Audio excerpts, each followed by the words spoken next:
George Brown stood in the frozen cemetery on March 17, 1892, and watched his neighbours cut open his daughter's chest. 2 months earlier, he had buried Mercy in the winter ground, 19 years old, taken by the same consumption that had killed her mother and sister. Now they dug her up again, along with the other Brown women, searching for the vampire they believed was feeding on the living. Mary Eliza, dead 9 years, was bones and dust. Mary Olive, dead 4 years, was skeleton in a rotted dress. But when they opened Mercy's crypt, the crowd pressed close and gasped. Her flesh remained intact, her face peaceful, no decay despite 2 months in frozen earth. Dr. Metcalf attempted explanation, winter cold, natural preservation, but his voice faltered when he cut into her chest. Liquid blood, fresh and red, pooling in the heart cavity, filling the lungs. A corpse 2 months buried should hold no liquid blood. The whispers became shouts. Vampire. The old women crossed themselves. The old men nodded grimly. They had suspected, but now they knew. Mercy Lena Brown was undead, rising from her grave to drain life from her brother Edwin, who wasted away in Colorado, coughing blood and fading to skeleton, just as his mother and sisters had before him. They tore out Mercy's heart. They carried it to a flat stone, built a fire, and burned it to ash while George Brown watched the smoke rise into the March sky. His daughter's heart, reduced to cinders. The ashes would be sent to Edwin, mixed with medicine, consumed to break the curse, restore the stolen vitality. The neighbors said it would save his dying son. The neighbors said desperate times demanded desperate measures. The neighbors said the old beliefs, brought from Europe and whispered through generations, were true.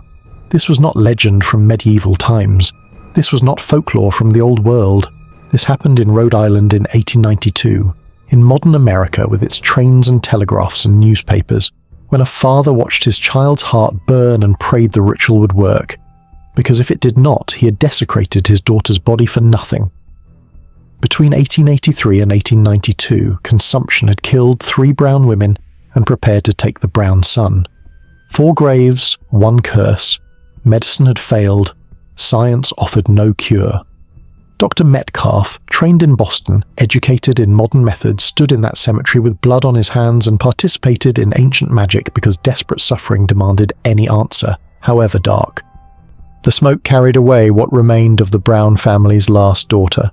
And in Colorado, Edwin Brown received a vial of ashes, his sister's burned heart, and the promise that drinking it would save his life. 6 weeks later, Edwin Brown was dead. But on that cold March morning, standing among opened graves and exposed corpses, watching a heart burn on cemetery stones, they believed. The liquid blood had condemned Mercy. The fire had broken the curse.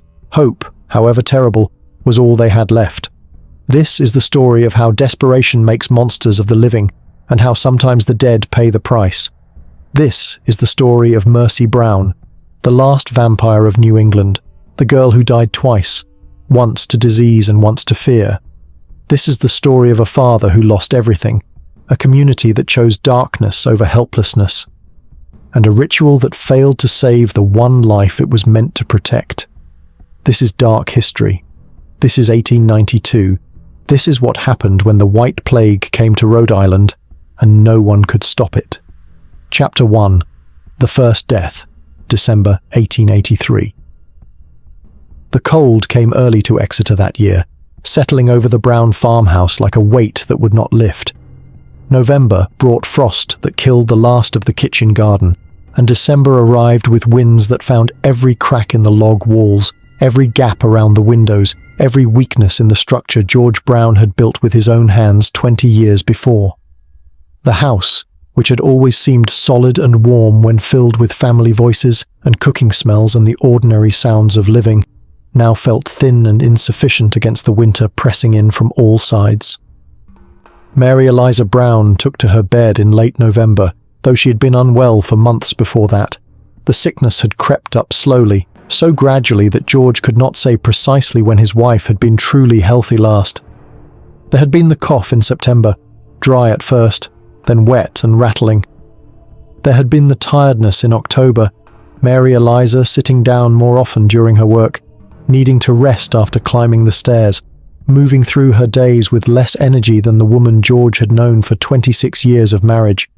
There had been the weight loss, her dresses hanging looser, her face growing thinner, the flesh seeming to melt away from her bones week by week. But it was the blood that made the truth undeniable. The first time Mary Eliza coughed blood into her handkerchief, she had hidden it from George, washing the cloth quickly and saying nothing. But a wife cannot hide such things forever in a small farmhouse, and by late November, George found the stained handkerchiefs she tucked away, the evidence she tried to conceal. When he confronted her, Mary Eliza had simply looked at him with eyes that already knew, already understood what the blood meant. Consumption, the white plague, the wasting disease that moved through families and communities like invisible fire, taking the young and healthy, draining them slowly until nothing remained but hollowed shells that finally collapsed. Every family in Exeter knew consumption. Every churchyard held graves of those it had taken. Children mostly, but also young mothers, strong farmers in their prime, anyone whose lungs proved vulnerable to whatever poison the disease carried. Dr. Harold Metcalf came from the village when George sent for him, riding his horse through December cold to examine Mary Eliza in the bedroom she now rarely left. George waited downstairs while the doctor conducted his examination, listening to the murmur of voices above, the sound of Mary Eliza's coughing, the creaking of floorboards as Dr. Metcalf moved about the room. When the doctor descended the narrow stairs, his face told George everything before words were spoken. "It is consumption, George," Dr. Metcalf said, setting his black bag on the kitchen table and removing his spectacles to clean them, a gesture George recognized as the doctor's way of buying time before delivering difficult news. "Her lungs are badly affected. The disease is advanced." "Can you treat it?" George asked, though he already knew the answer. Everyone knew the answer. Consumption had no cure. Doctors could offer palliatives, suggestions, hopeful remedies that sometimes seemed to help and usually did nothing at all. Dr. Metcalf replaced his spectacles and met George's eyes directly. "I can give her laudanum for the pain. I can recommend rest, fresh air when weather permits, nutritious food to maintain her strength. Some believe cod liver oil helps. Some swear by mountain air or sea air or changes of climate." He paused, and George heard in that pause all the unspoken truth. "But George, you must understand. Consumption is a wasting disease. Once it takes hold in the lungs as it has in Mary Eliza, the progression is inevitable." "How long?" George asked quietly. "Months, perhaps. It varies greatly. Some linger for years. Others decline rapidly." Dr. Metcalf placed a hand on George's shoulder. "Make her comfortable. Keep her warm. Prepare your children. I am sorry, George. I wish I had better news to offer." After the doctor left, George climbed the stairs to sit with his wife. Mary Eliza lay propped on pillows, her face flushed with the fever that came and went but never fully departed, her breathing laboured and wet-sounding. She had been a beautiful woman when George married her, strong and healthy, with colour in her cheeks and brightness in her eyes and a laugh that filled rooms. Now she looked like a ghost of that woman, as if something had reached inside her and begun erasing her from within. "He told you," Mary Eliza said. It was not a question. "He told me," George confirmed, pulling a chair close to the bed and taking her hand. Her skin felt hot and dry, papery thin, as if it might tear at rough touch. "I have known for some time," she said. "I didn't want to frighten you or the children, but I have known." She coughed, a deep rattling sound that shook her whole body and brought the handkerchief to her mouth. When she pulled it away, George saw fresh blood speckling the white cloth. "It is in my lungs, George. I can feel it there, like something living, something feeding. It takes a little more each day." George wanted to protest, to insist that Dr. Metcalf might be wrong, that treatments existed, that Mary Eliza would recover. But he could not lie to his wife, not now, not about this. So he simply held her hand and said, "I am here. I will not leave you." The children knew, of course. Mary Olive, 19 years old and nearly a woman grown, had taken over more and more of the household duties as her mother weakened.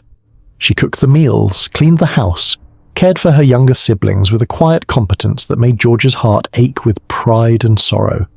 His eldest daughter understood what consumption meant, had seen it take neighbours' children, knew the progression of the disease. Edwin, 16 and the only son, tried to maintain normalcy by throwing himself into farm work. He fed the animals, chopped wood, repaired fences, did all the tasks that winter required, working from first light until dark as if constant motion could keep reality at bay. But George saw the fear in his son's eyes when Edwin looked at his mother, saw the way the boy's hands trembled sometimes when Mary Eliza's coughing fits echoed through the house. Mercy. 14 years old, and still more child than woman, seemed least able to accept what was happening. She sat with her mother for hours, reading aloud from the Bible or from the few books the family owned, talking about spring planting and summer plans and things that would happen in a future that might not include Mary Eliza. George did not have the heart to stop her. Let the girl hope. Let her believe that faith and love and determination could somehow stop what was coming. December deepened, and Mary Eliza weakened. The coughing grew worse, leaving her gasping and exhausted, the handkerchiefs more red than white. The fever intensified, burning her from within, bringing wild dreams and delirium. She ate less and less, her body rejecting food, consuming itself for fuel. Her skin took on a translucent quality, pale and waxen, stretched tight over bones that became more prominent with each passing day. Her eyes, fever-bright and glassy, seemed to grow larger in her shrinking face. The neighbours stopped visiting. This was not cruelty, George understood, but caution. Consumption spread through families, through those who shared close quarters and intimate contact. Once it entered a house, it often stayed, taking member after member until whole families were wiped out. The people of Exeter had seen it happen too many times, so they stayed away from the brown farmhouse, sent their prayers and their sympathies, but did not expose themselves or their children to whatever miasma carried the disease from person to person. The Brown family spent December in a kind of vigil. George sat with Mary Eliza during the nights, dozing in the chair beside her bed, waking when she coughed or cried out in fever dreams. Mary Olive managed the household, her face growing older and more careworn as she shouldered responsibilities that should have been years away. Edwin worked himself to exhaustion on the farm, and Mercy read to her mother and wept when she thought no one could hear. On December 15th, Reverend Tillinghast came to give Mary Eliza communion and hear her confession. The Reverend was an old man who had buried half the congregation over his 40 years of ministry, and he showed no fear of the sick room, no hesitation about sitting close to Mary Eliza and holding her hand while he prayed. George was grateful for this, for the Reverend's calm acceptance of death as a natural part of the cycle ordained by God. "Your wife is at peace with the Lord," Reverend Tillinghast told George after administering the sacrament. "She has made her confession and received absolution. She is ready." But George was not ready. He could not imagine life without Mary Eliza, could not picture the house without her presence, could not accept that the woman he had loved for more than half his life was being taken from him by a disease no one understood and no doctor could cure.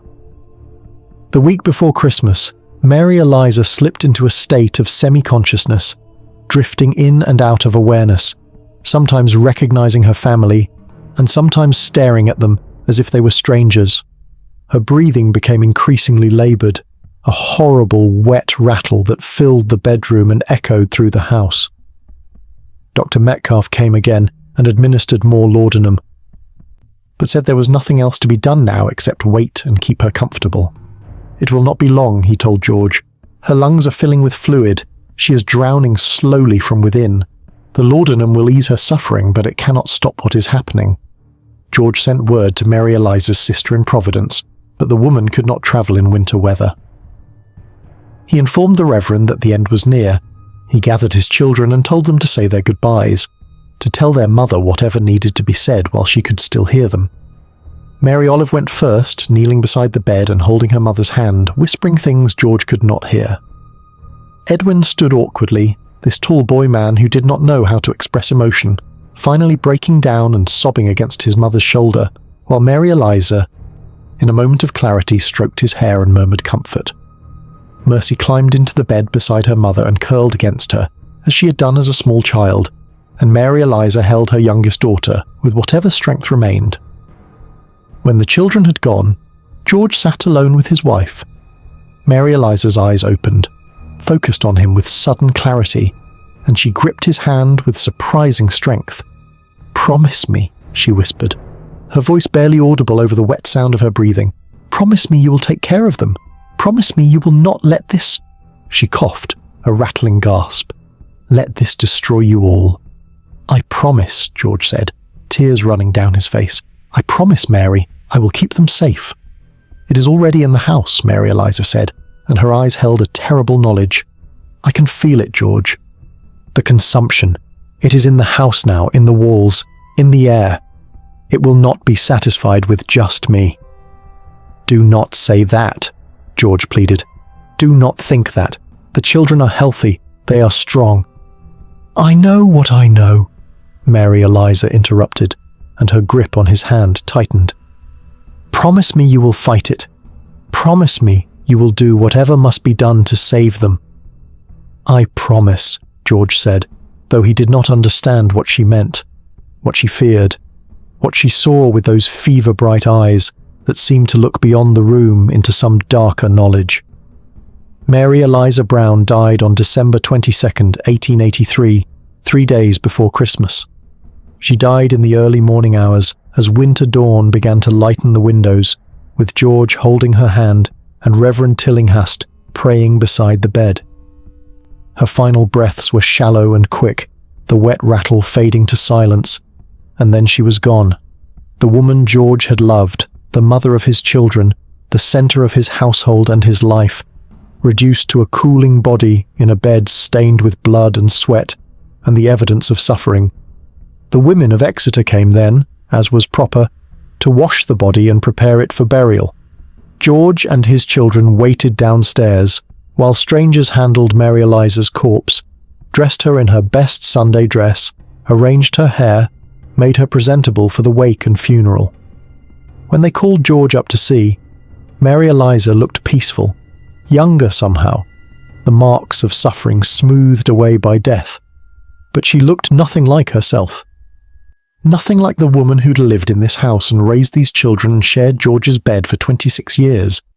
They buried her on December 24th in frozen ground that the gravediggers had to attack with picks and spades, the earth resistant to yielding space for another body. The cemetery at Chestnut Hill was crowded with graves, many of them fresh, many marked with the names of children and young mothers taken by consumption. Mary Eliza Brown joined that company, lowered into cold earth while her husband and children and a handful of brave neighbours stood in bitter wind and listened to Reverend Tillinghast commit her soul to God. George stood at the graveside long after the others had departed, staring at the mound of frozen earth that covered his wife. Snow had begun to fall, light flakes that dusted the cemetery and softened the harsh lines of tombstones and the raw wound of the new grave. He thought of Mary Eliza's final words, "It is already in the house," and felt cold that had nothing to do with December weather. The consumption had taken his wife. But Mary Eliza believed it would not stop there, believed it had tasted brown blood and would not be satisfied with a single victim. George had promised to fight it, to do whatever must be done to save his children. But how did one fight a disease that doctors could not cure, that struck without warning and killed without mercy? He did not know. Standing in the cemetery as snow fell on his wife's grave, George Brown did not know. But he would learn. Over the next 9 years, he would learn that consumption did not stop with Mary Eliza. He would learn that his wife's deathbed fears were prophecy. He would learn that desperate times drove men to desperate measures, to old beliefs and dark rituals that modern America was supposed to have left behind. But that knowledge lay in the future. On this December day in 1883, George Brown simply grieved, and the cold wind carried his sorrow across the frozen fields of Rhode Island, and the consumption that had killed his wife waited patiently in the house for its next victim.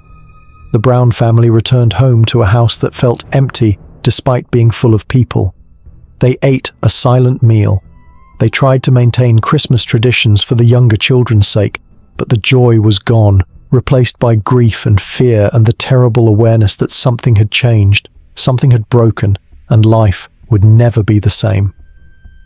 In the bedroom where Mary Eliza had died, the blood-stained sheets had been burned, the room cleaned and aired, but George could still smell sickness, still feel the presence of death.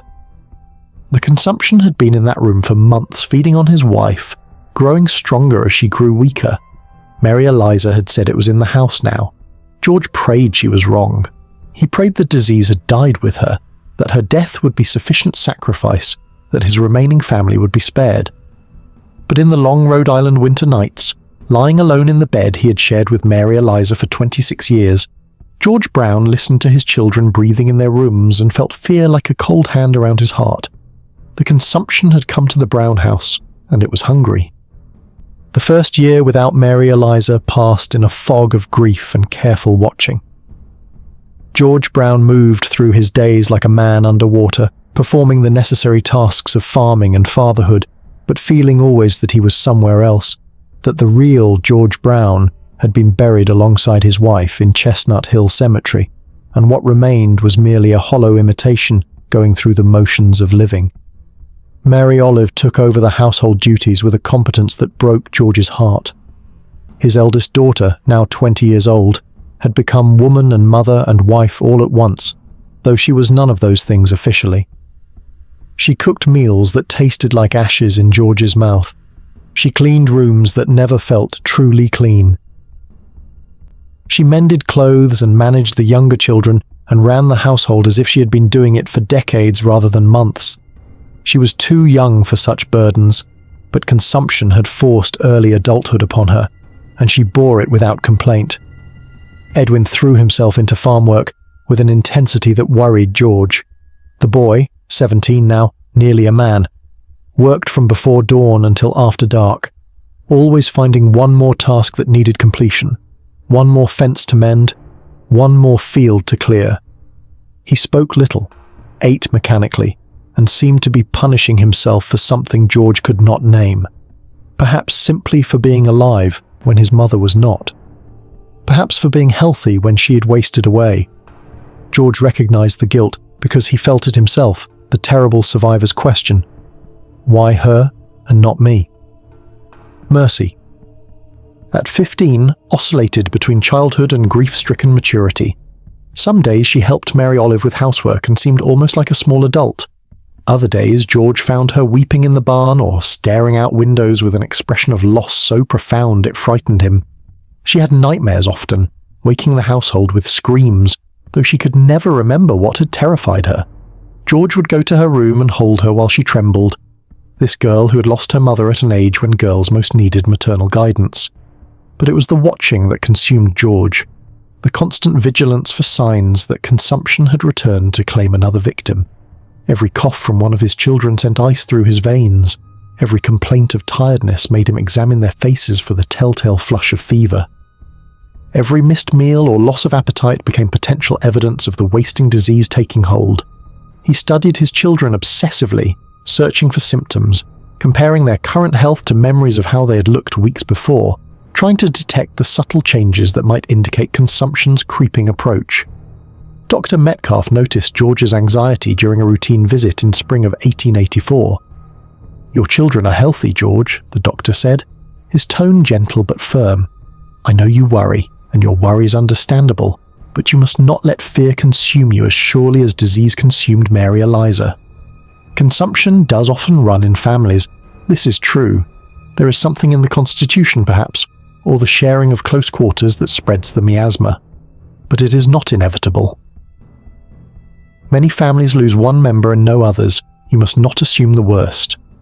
"Mary Eliza knew," George said quietly.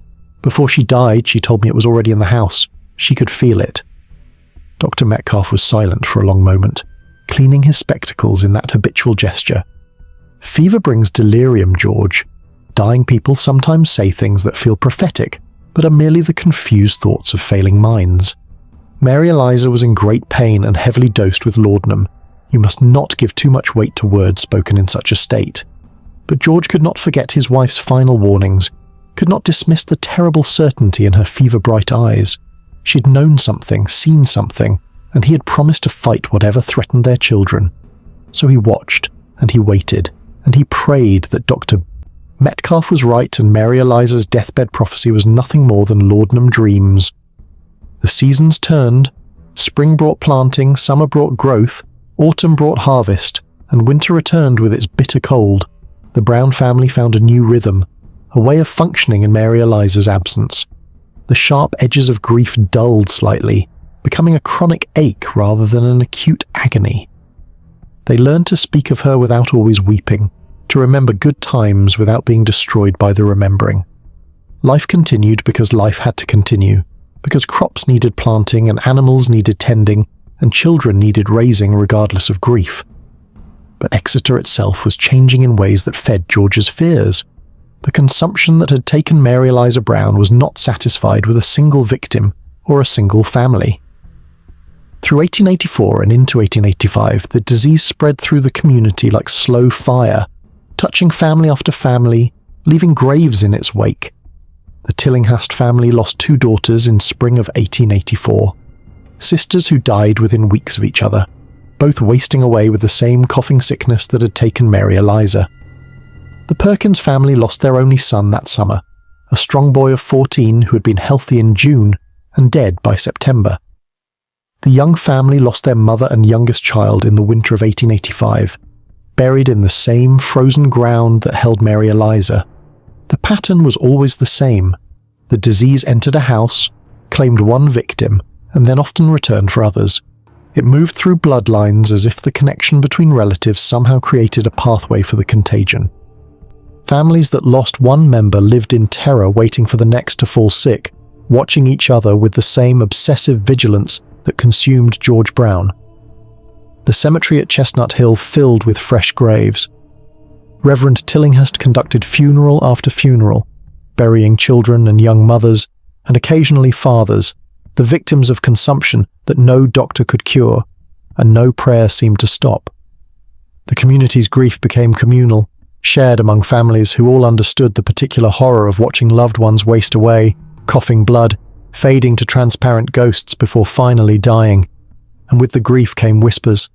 Old women in the market spoke in low voices about the disease that ran in families, about how consumption seemed to feed on blood relatives, about patterns that suggested something more than natural illness at work. Old men gathering outside the church after services discussed families they had known in the old countries, Ireland, England, Germany, where consumption had behaved the same way, taking family member after family member until entire bloodlines were wiped out. George heard these whispers, but did not yet understand their full meaning. He knew consumption ran in families. Everyone knew this. It was observable fact. But the whispers suggested something beyond simple contagion, something darker and older that the speakers were reluctant to name directly in daylight and public places. In 1886, the Peck family lost 3 children in the space of 6 months. George attended the funerals, stood in the cemetery with his own children close beside him, and watched the Pecks bury daughter after son after daughter, all taken by consumption, all wasted to skeletal ghosts before death claimed them. Nathaniel Peck stood at the graveside of his 3rd dead child, with eyes that had gone somewhere beyond grief, into a territory George did not want to explore, a place where fathers went when loss became too great for human endurance. After the funeral, George overheard 2 old women talking near the cemetery gate. They did not see him standing in the shadow of a large monument, or perhaps they did not care who heard. "It is the same as it was in the old country," one woman said, her voice carrying clearly in the cold air. "The first to die feeds on the others. The consumption spreads through bloodlines because the dead are not truly dead. They rise and drain the living, their own kin, until all are gone." "The Pecks should exhume," the other woman replied. "Check the first daughter, the one who died in February. If she shows the signs, fresh blood, no decay, they would know what must be done." "Modern folk do not believe in such things anymore," the first woman said with disgust. "They trust doctors and medicine, and meanwhile their families die. In the old days, people knew. When consumption ran in families, you checked for the vampire and destroyed it before it could finish its feeding." George walked away before hearing more, disturbed by the conversation but not yet ready to give it serious consideration. Vampires were superstition, old-world beliefs that had no place in America in Rhode Island in the modern year of 1886. Consumption was disease, natural if terrible, and diseases did not require supernatural explanations. But the whispers continued, and the deaths continued, and George Brown continued watching his children with increasing anxiety.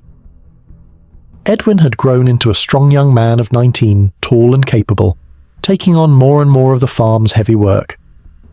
But George noticed things. The way Edwin tired more easily than he should, the way he sometimes paused during work to catch his breath, the way he seemed to lack the boundless energy that young men typically possessed. These were small things, perhaps meaningless, perhaps merely the normal variations of health and vitality. But to George's watchful eyes, every small thing became potential evidence of consumption's creeping approach. Mary Olive, at 22, had become the household's anchor, the steady presence that held everything together. She was a handsome woman now, and George knew he should be thinking about her marriage prospects, about finding her a good husband and seeing her established in her own home. But he could not bear the thought of her leaving, of the household losing her stabilizing presence. And beneath that selfish desire lurked darker fear. Mary Olive had her mother's build, her mother's colouring, her mother's constitution. If consumption ran in bloodlines, if it fed on those who shared Mary Eliza's blood, then Mary Olive was at risk. The thought terrified George in ways he could not articulate even to himself. Mercy, 17 now, had grown beautiful in a way that reminded George painfully of Mary Eliza in her youth. She had her mother's dark hair and bright eyes, her mother's quick laugh when something genuinely amused her, her mother's way of tilting her head when listening intently. But she also had a brittleness that worried George, a quality of fragility that seemed wrong in someone so young. She tired easily, needed more sleep than her siblings, sometimes complained of vague ailments that Dr. Metcalf could never quite diagnose. Growing pains, the doctor would say. The constitution of young women is delicate during the transition to full maturity. It is nothing to worry about. But George worried nonetheless.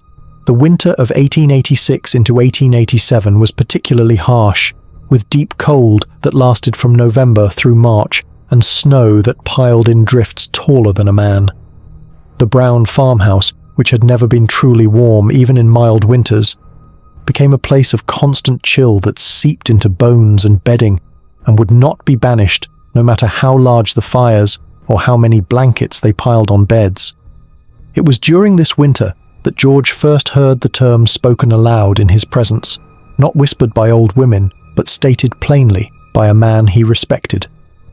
Nathaniel Peck, the man who had buried 3 children to consumption, stopped George after church service one Sunday in February. The 2 men stood in the churchyard, breath frosting in the air, and Peck looked at George with eyes that held terrible knowledge. "They are not truly dead, George," Peck said without preamble. "The ones we bury. When consumption takes them, sometimes they rise again in their graves and feed on those they left behind." It is the only explanation for why the disease moves through families as it does, why it does not stop until entire bloodlines are gone. George stared at this man he had known for 20 years, this reasonable farmer and church member, and saw complete conviction in his face. "Nathaniel, you cannot believe—" "I believe what I've seen," Peck interrupted.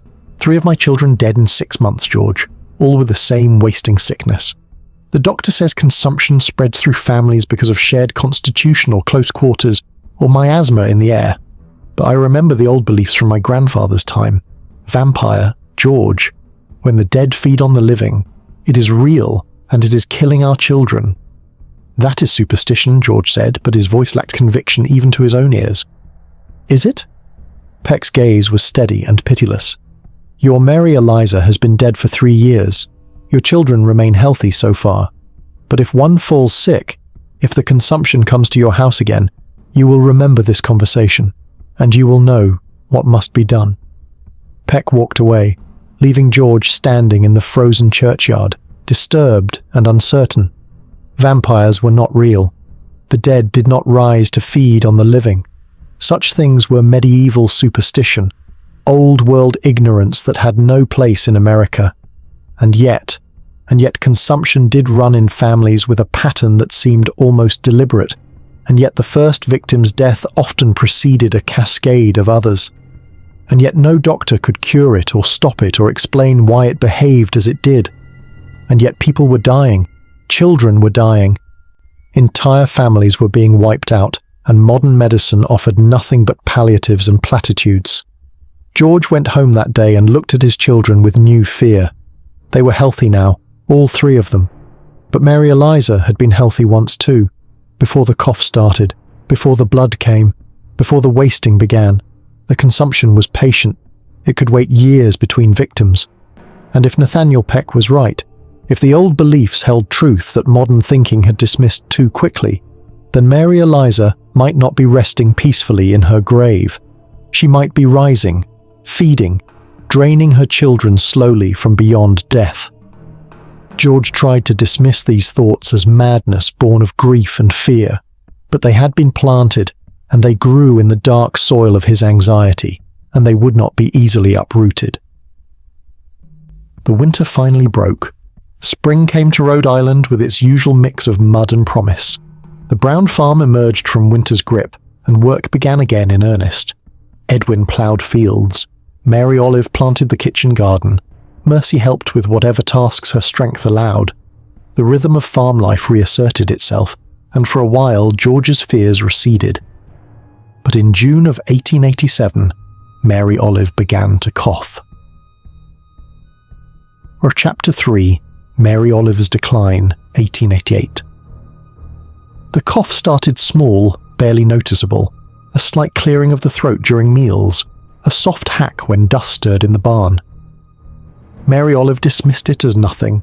Spring congestion, a bit of chaff in the lungs from handling hay, the normal irritations that came with farm life. George wanted to believe her dismissals, wanted to accept the innocent explanations. But he had heard that cough before, had listened to it progress from minor annoyance to death rattle in his wife's chest. By July, the cough had worsened. Mary Olive tried to hide it, turning away or covering her mouth, attempting to suppress the reflex that was becoming more frequent and more violent. But a person cannot hide consumption for long, not in a small house where every sound carries, where family members know each other's rhythms and habits too well for deception. George confronted his daughter on a hot afternoon when she came in from the garden, her face flushed and her breathing laboured from minimal exertion. "You are unwell," he said, not asking, stating. Mary Olive met his eyes and he saw in her face that she knew, had known perhaps for weeks, and had been trying to hide it from him. "It is just a summer cold, father. It will pass. Let me see your handkerchief," she hesitated, her hand moving protectively to her apron pocket.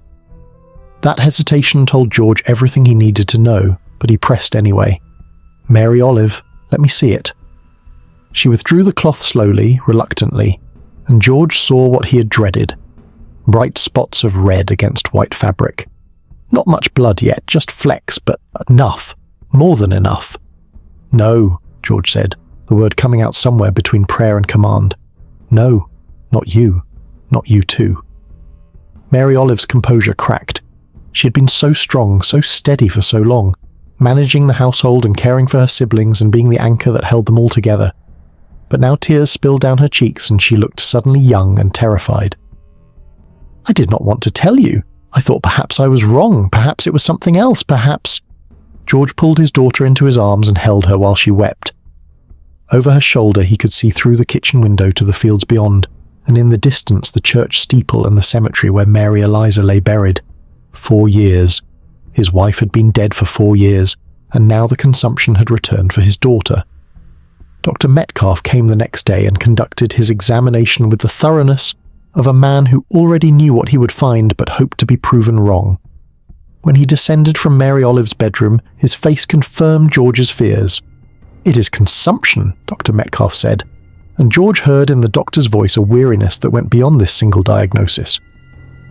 The physician had delivered this same news to too many families, had watched too many patients waste away, had stood helpless before a disease that made a mockery of his training and his oath to heal. "I am sorry, George. Her lungs show the same signs her mother's did. The disease is present and it will progress." "Can you stop it?" George asked, though he knew the answer. "I can make her comfortable. I can give her medicines that may slow the progression. I can recommend treatments. Rest, nutritious food, fresh air, perhaps a change of climate. But George, The doctor paused, removed his spectacles, cleaned them. "You know there is no cure. You've been through this before."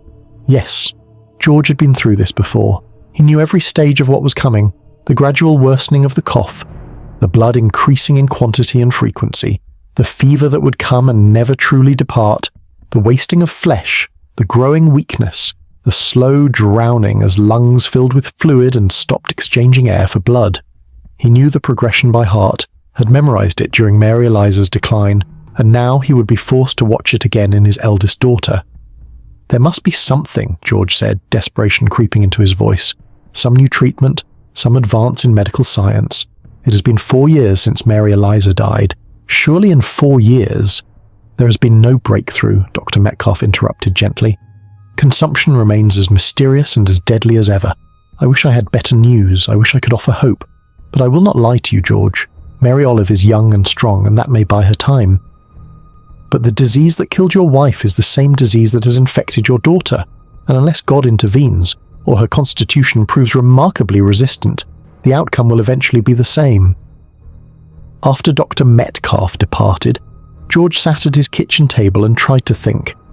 Mary Olive was 23 years old. She should be married by now, should have children of her own, should have decades of life ahead of her. Instead, she was dying of the same disease that had killed her mother, and there was nothing George could do to stop it. Unless— the thought came unbidden, unwelcome, rising from the dark place where Nathaniel Peck's words had taken root months before. The old beliefs, the vampire explanation, the possibility that Mary Eliza was not resting peacefully, but rising to feed on her children from beyond the grave. George tried to push the thought away.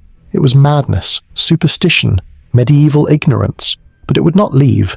It circled in his mind like a crow circling carrion, patient and persistent and impossible to ignore. If the old beliefs were true, if the dead could rise and feed on the living, then Mary Eliza's body in its grave might show certain signs. Fresh blood in the heart, lack of decomposition, evidence that something more than natural death had occurred. And if such signs existed, there were remedies, old rituals that people in Europe had practiced for centuries to stop the vampires feeding. But to pursue such thinking required believing in impossibilities, accepting that the modern world's dismissal of supernatural explanations was wrong. It required considering that death might not be an ending, that some part of the deceased could remain animate and malevolent, that a wife and mother might become something that preyed upon her own children. George could not bring himself to believe it. Not yet. Not while other explanations remained possible. Consumption was disease, natural disease, and it spread through families because of contagion and proximity, and perhaps some weakness in shared constitution. Dr. Metcalf had said as much. To reject medical science in favor of folk belief would be to abandon reason itself. So George tried to focus on Mary Olive's care, on making her comfortable, on the practical matters of managing a farm and household, while his eldest daughter grew progressively weaker. Through late summer and into autumn, Mary Olive declined. The pattern was horribly familiar, the cough worsening, the blood increasing, the fever setting in, the flesh melting away. She tried to maintain her household duties at first, pushing through exhaustion and pain to cook meals and clean rooms and manage the daily work.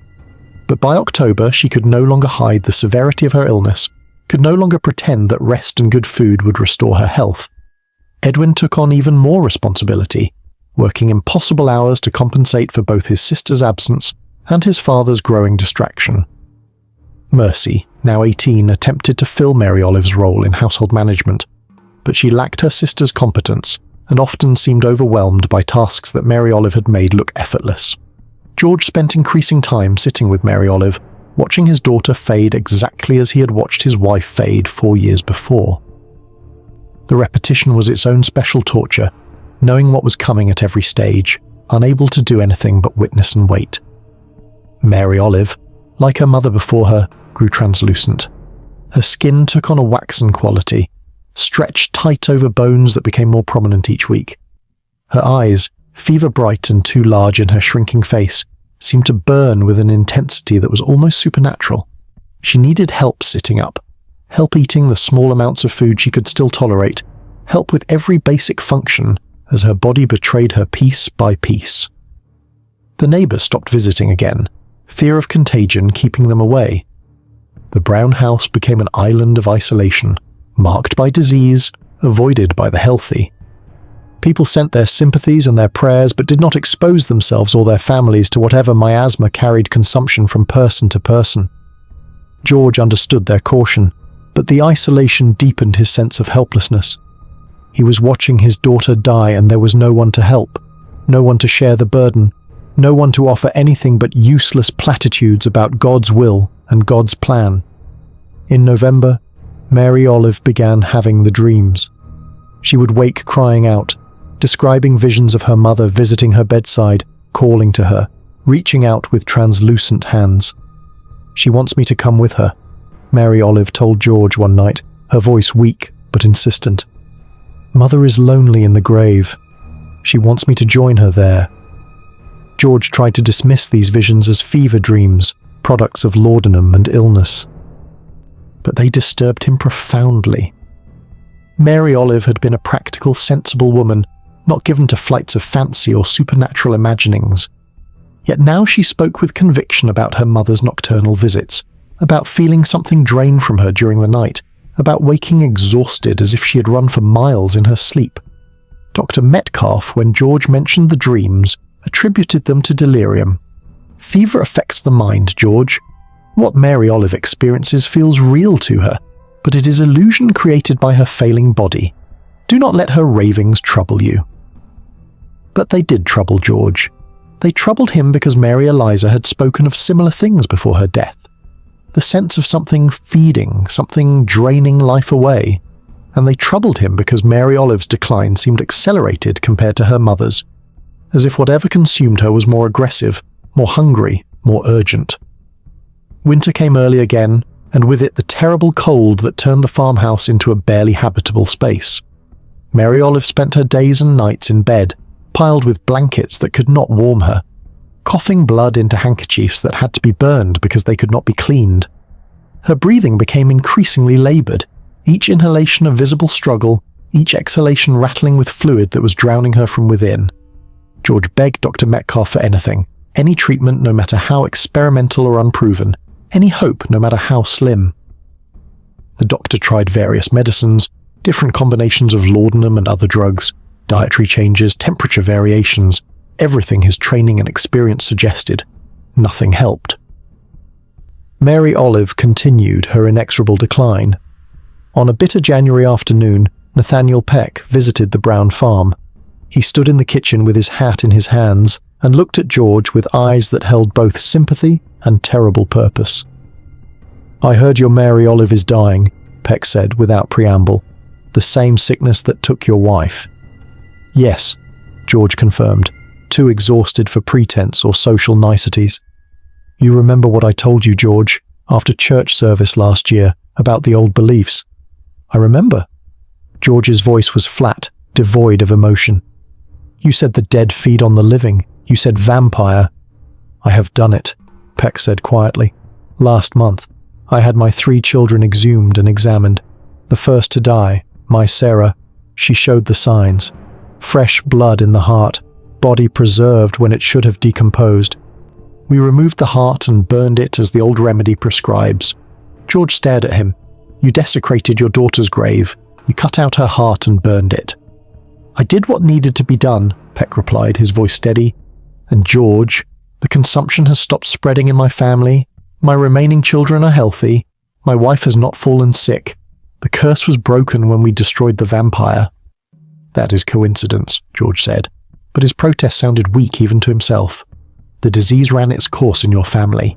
It had nothing to do with burning your daughter's heart." "Believe what you wish," Peck said. "But George, your Mary Olive is dying, and you have 2 other children still living. If the consumption does not stop with Mary Olive, if it returns for Mercy or Edwin, you will face a choice.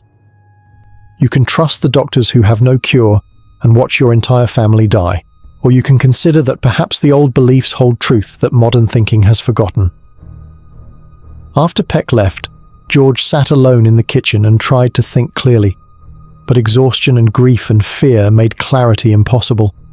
All he could see was Mary Olive wasting away upstairs, and beyond her the spectres of Mercy and Edwin who might be next, and beyond them the grave where Mary Eliza lay, either resting or rising. Mary Olive Brown died on June 6, 1888, aged 23. She died on a warm afternoon with her father holding one hand and her sister holding the other, while Edwin stood at the foot of the bed with tears streaming down his face. Her final words were barely audible. "Mother is calling me. I can hear her. I am coming, Mother." Then she was gone. Her laboured breathing ceasing, her fever-bright eyes closing, the tension leaving her wasted body. George sat holding his daughter's cooling hand and felt something break inside himself that would never be repaired. They buried Mary Olive beside her mother in Chestnut Hill Cemetery on a beautiful June day that mocked the occasion with its sunshine and birdsong. George stood at the graveside and stared at the two stones side by side. Mary Eliza Brown died 1883, and now Mary Olive Brown died 1888. Mother and daughter, both taken by consumption, both wasted to transparent ghosts before death claimed them. Reverend Tillinghast conducted the service and spoke words about God's mercy and eternal life. George heard none of it. He was remembering Mary Olive's final words, remembering her dreams of her mother calling to her, remembering the terrible familiarity of watching his daughter die exactly as his wife had died. After the mourners departed, George remained at the graveside with only Edwin and Mercy beside him.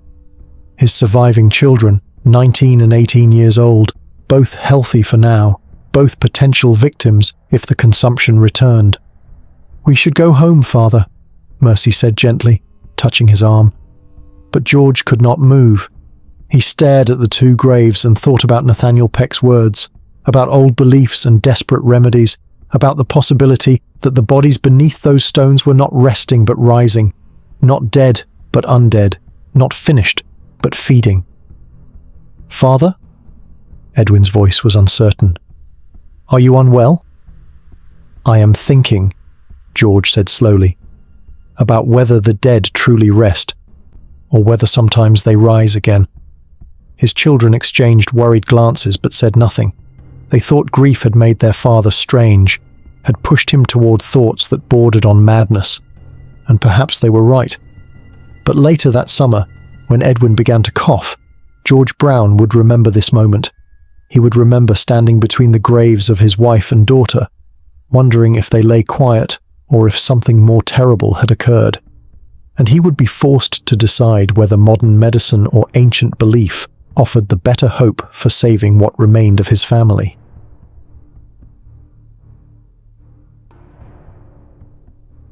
Chapter 4. The Vampire Whispers, 1889-1890. Edwin Brown's cough started in August of 1888, 2 months after Mary Olive's burial. At first it seemed insignificant, a slight irritation. A clearing of the throat, nothing more concerning than the dust of late summer harvest stirred into lungs. But George Brown had heard this progression twice before, had memorized the terrible sequence, and his heart turned to ice the first time he heard his son cough into his hand and turn away quickly, as if hoping no one had noticed. For weeks, George said nothing, watching his son with the intensity of a hawk watching prey, searching for additional symptoms, praying that this cough would prove to be nothing more than ordinary irritation. Edwin was 19, strong and healthy, the picture of young manhood in his prime. Surely consumption would not take him. Surely God would not be so cruel as to claim the only son after taking wife and daughter. Surely there was some limit to the suffering one family could endure. But the cough persisted. Through September, it continued, not worsening significantly, but not improving either. By October, George noticed his son tiring more easily during farm work, needing to rest after tasks that should not have winded a healthy young man. Edwin's appetite diminished. His face, which had always carried the ruddy colour of outdoor work, began to look pale and slightly drawn. George summoned Dr. Metcalf in November, unable to bear the waiting and watching any longer. The doctor examined Edwin thoroughly, listened to his lungs, asked questions about symptoms and duration. When the examination concluded, Dr. Metcalf and George spoke privately in the kitchen while Edwin waited upstairs. "There is congestion in his lungs," Dr. Metcalf said carefully. "Not severe yet, but present. The cough is persistent, and his constitution seems somewhat weakened. But George, these symptoms could indicate many things. Congestion does not necessarily mean consumption. It could be bronchitis, or ordinary lung irritation, or any number of lesser ailments. But it could be consumption," George said flatly. The doctor hesitated, then nodded. "Yes, it could be consumption. The disease is present in your family history, and that creates vulnerability. But I want to emphasize that we do not know with certainty. Not all coughs lead to consumption. Some people have lung weakness their entire lives without developing the wasting disease." "What should I do?" George asked, and heard the desperation in his own voice. "Rest for Edwin. Light work only, no heavy exertion. Nutritious food, plenty of fresh air when weather permits. We watch and wait. If the symptoms worsen, if he begins coughing blood, if fever develops, if he starts losing significant weight, then we will know for certain. But George, we must not assume the worst before evidence demands it." But George could not help assuming the worst. He had buried his wife and his eldest daughter to consumption. He knew how the disease behaved, how it stalked families, how the death of one member often presaged the death of others. Edwin's symptoms might not yet confirm consumption, but they suggested it strongly enough to fill George with dread that made sleep impossible and prayer feel hollow. The community noticed Edwin's illness, and the whispers began in earnest. George heard them in the market, in church, wherever people gathered and spoke in voices they thought were private. The Brown family was cursed, they said. Consumption had marked them, was systematically destroying them, would not stop until all were in the ground. The pattern was too clear to be coincidence. Wife first, then daughter, now the son falling sick. Something was feeding on the Browns, draining them one by one. The old women were less subtle than most. They spoke directly about vampires, about the undead, about corpses that rose from graves to feed on living relatives. George overheard these conversations and could no longer dismiss them as mere superstition. Too many people believed. Too many families had experienced the same pattern of death. Too many communities in Rhode Island and throughout New England shared similar stories. Nathaniel Peck visited again in December, uninvited but not unwelcome. He sat in George's kitchen and spoke with the authority of a man who had walked through the same darkness and emerged with terrible knowledge. "Your son is falling sick," Peck said. Not a question, a statement of observed fact. "He has a cough," George admitted. "Dr. Metcalf says it may be nothing, but I have seen this before. I know how it begins." "Then you know what you must do," Peck said. "Before Edwin declines further, before the consumption takes hold completely, you must check the dead. Exhume your wife and daughter, examine them for signs of vampirism, and if the signs are present, perform the remedy." George's hands trembled. He gripped his coffee cup to still them. "You ask me to dig up my wife's grave, to desecrate her body, to cut her open and remove her heart. How can any man do such things to the woman he loved? How can any man watch his children die when a remedy exists?" Peck countered. "George, I know what I am asking. I know the horror of it. I stood in the cemetery and watched them cut out my Sarah's heart, watched them burn it to ash. It was the most terrible thing I've ever witnessed. But my remaining children lived. The consumption stopped spreading through my family. The ritual worked. Or the disease simply ran its course," George argued, though his voice lacked conviction. "You cannot prove that burning your daughter's heart accomplished anything." "I cannot prove it to someone determined not to believe," Peck acknowledged. "But George, what if I am right? What if the old beliefs hold truth? Can you afford to dismiss them when your son's life hangs in the balance? When mercy might be next? When you might end up burying your entire family because you were too proud or too modern to consider that perhaps our ancestors knew things we have forgotten?" After Peck left, George sat alone with thoughts that felt like betrayal. To even consider exhuming Mary Eliza and Mary Olive felt like the deepest desecration, a violation of everything decent and proper. The dead should be left to rest. Graves should remain inviolate. To dig up his wife and daughter, to examine their bodies, to cut them open. It was barbaric, medieval, an act that civilized people should find unthinkable. But civilized people were dying. Civilized medicine had no cure. Civilized doctors could only watch and wait and offer platitudes, while consumption destroyed families throughout Rhode Island. Through the winter of 1888 into 1889, Edwin's condition neither improved nor catastrophically worsened. The cough persisted. His strength remained diminished. He looked increasingly unwell, pale, thin, tired, but he did not progress to the severe stages that had marked Mary Eliza and Mary Olive's final declines. It was as if the consumption had infected him, but not yet committed to fully destroying him, as if the disease itself was waiting, watching, deciding whether to press forward or retreat. Dr. Metcalf monitored Edwin monthly and maintained his position of cautious uncertainty. He is unwell, yes, his lungs show persistent congestion, but he is not wasting away, not bleeding, not fevered. This may be a mild case that his constitution can resist, or it may be a slow progression that will eventually accelerate. We simply do not know. The not knowing was its own torture. George existed in a state of suspended dread, watching his son for signs of worsening, hoping for signs of improvement, seeing mostly just continuation of the same concerning but not catastrophic symptoms. Meanwhile, the whispers in Exeter grew louder. Other families were experiencing similar patterns, first one member falling to consumption, then others showing symptoms, the disease spreading through bloodlines as if deliberately targeting relatives. The old beliefs, once spoken only by elderly immigrants who remembered European folklore, were now discussed openly by respectable farmers and church members who had exhausted faith in medical science. In spring of 1889, the village of Exeter held an informal gathering to discuss the consumption epidemic. George attended, sitting in the back of the meeting house while community leaders debated what could be done. Dr. Metcalf was present, representing medical perspective. Reverend Tillinghast attended, speaking for religious understanding. But the voices that carried most weight belonged to people who had lost family members. Nathaniel Peck, and others like him who had watched consumption destroy their households and were desperate for any solution.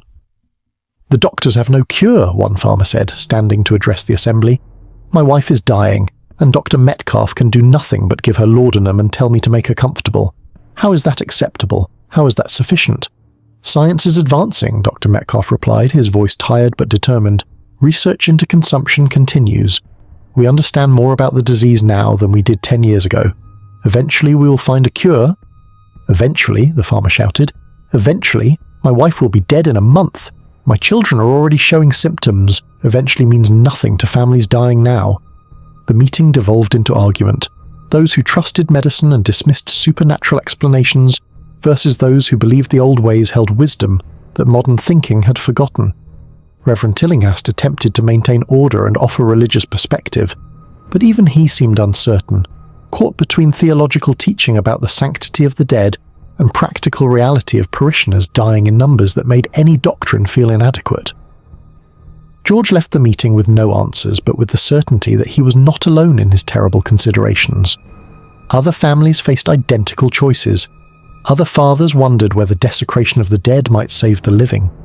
Other communities throughout New England were grappling with the same impossible question.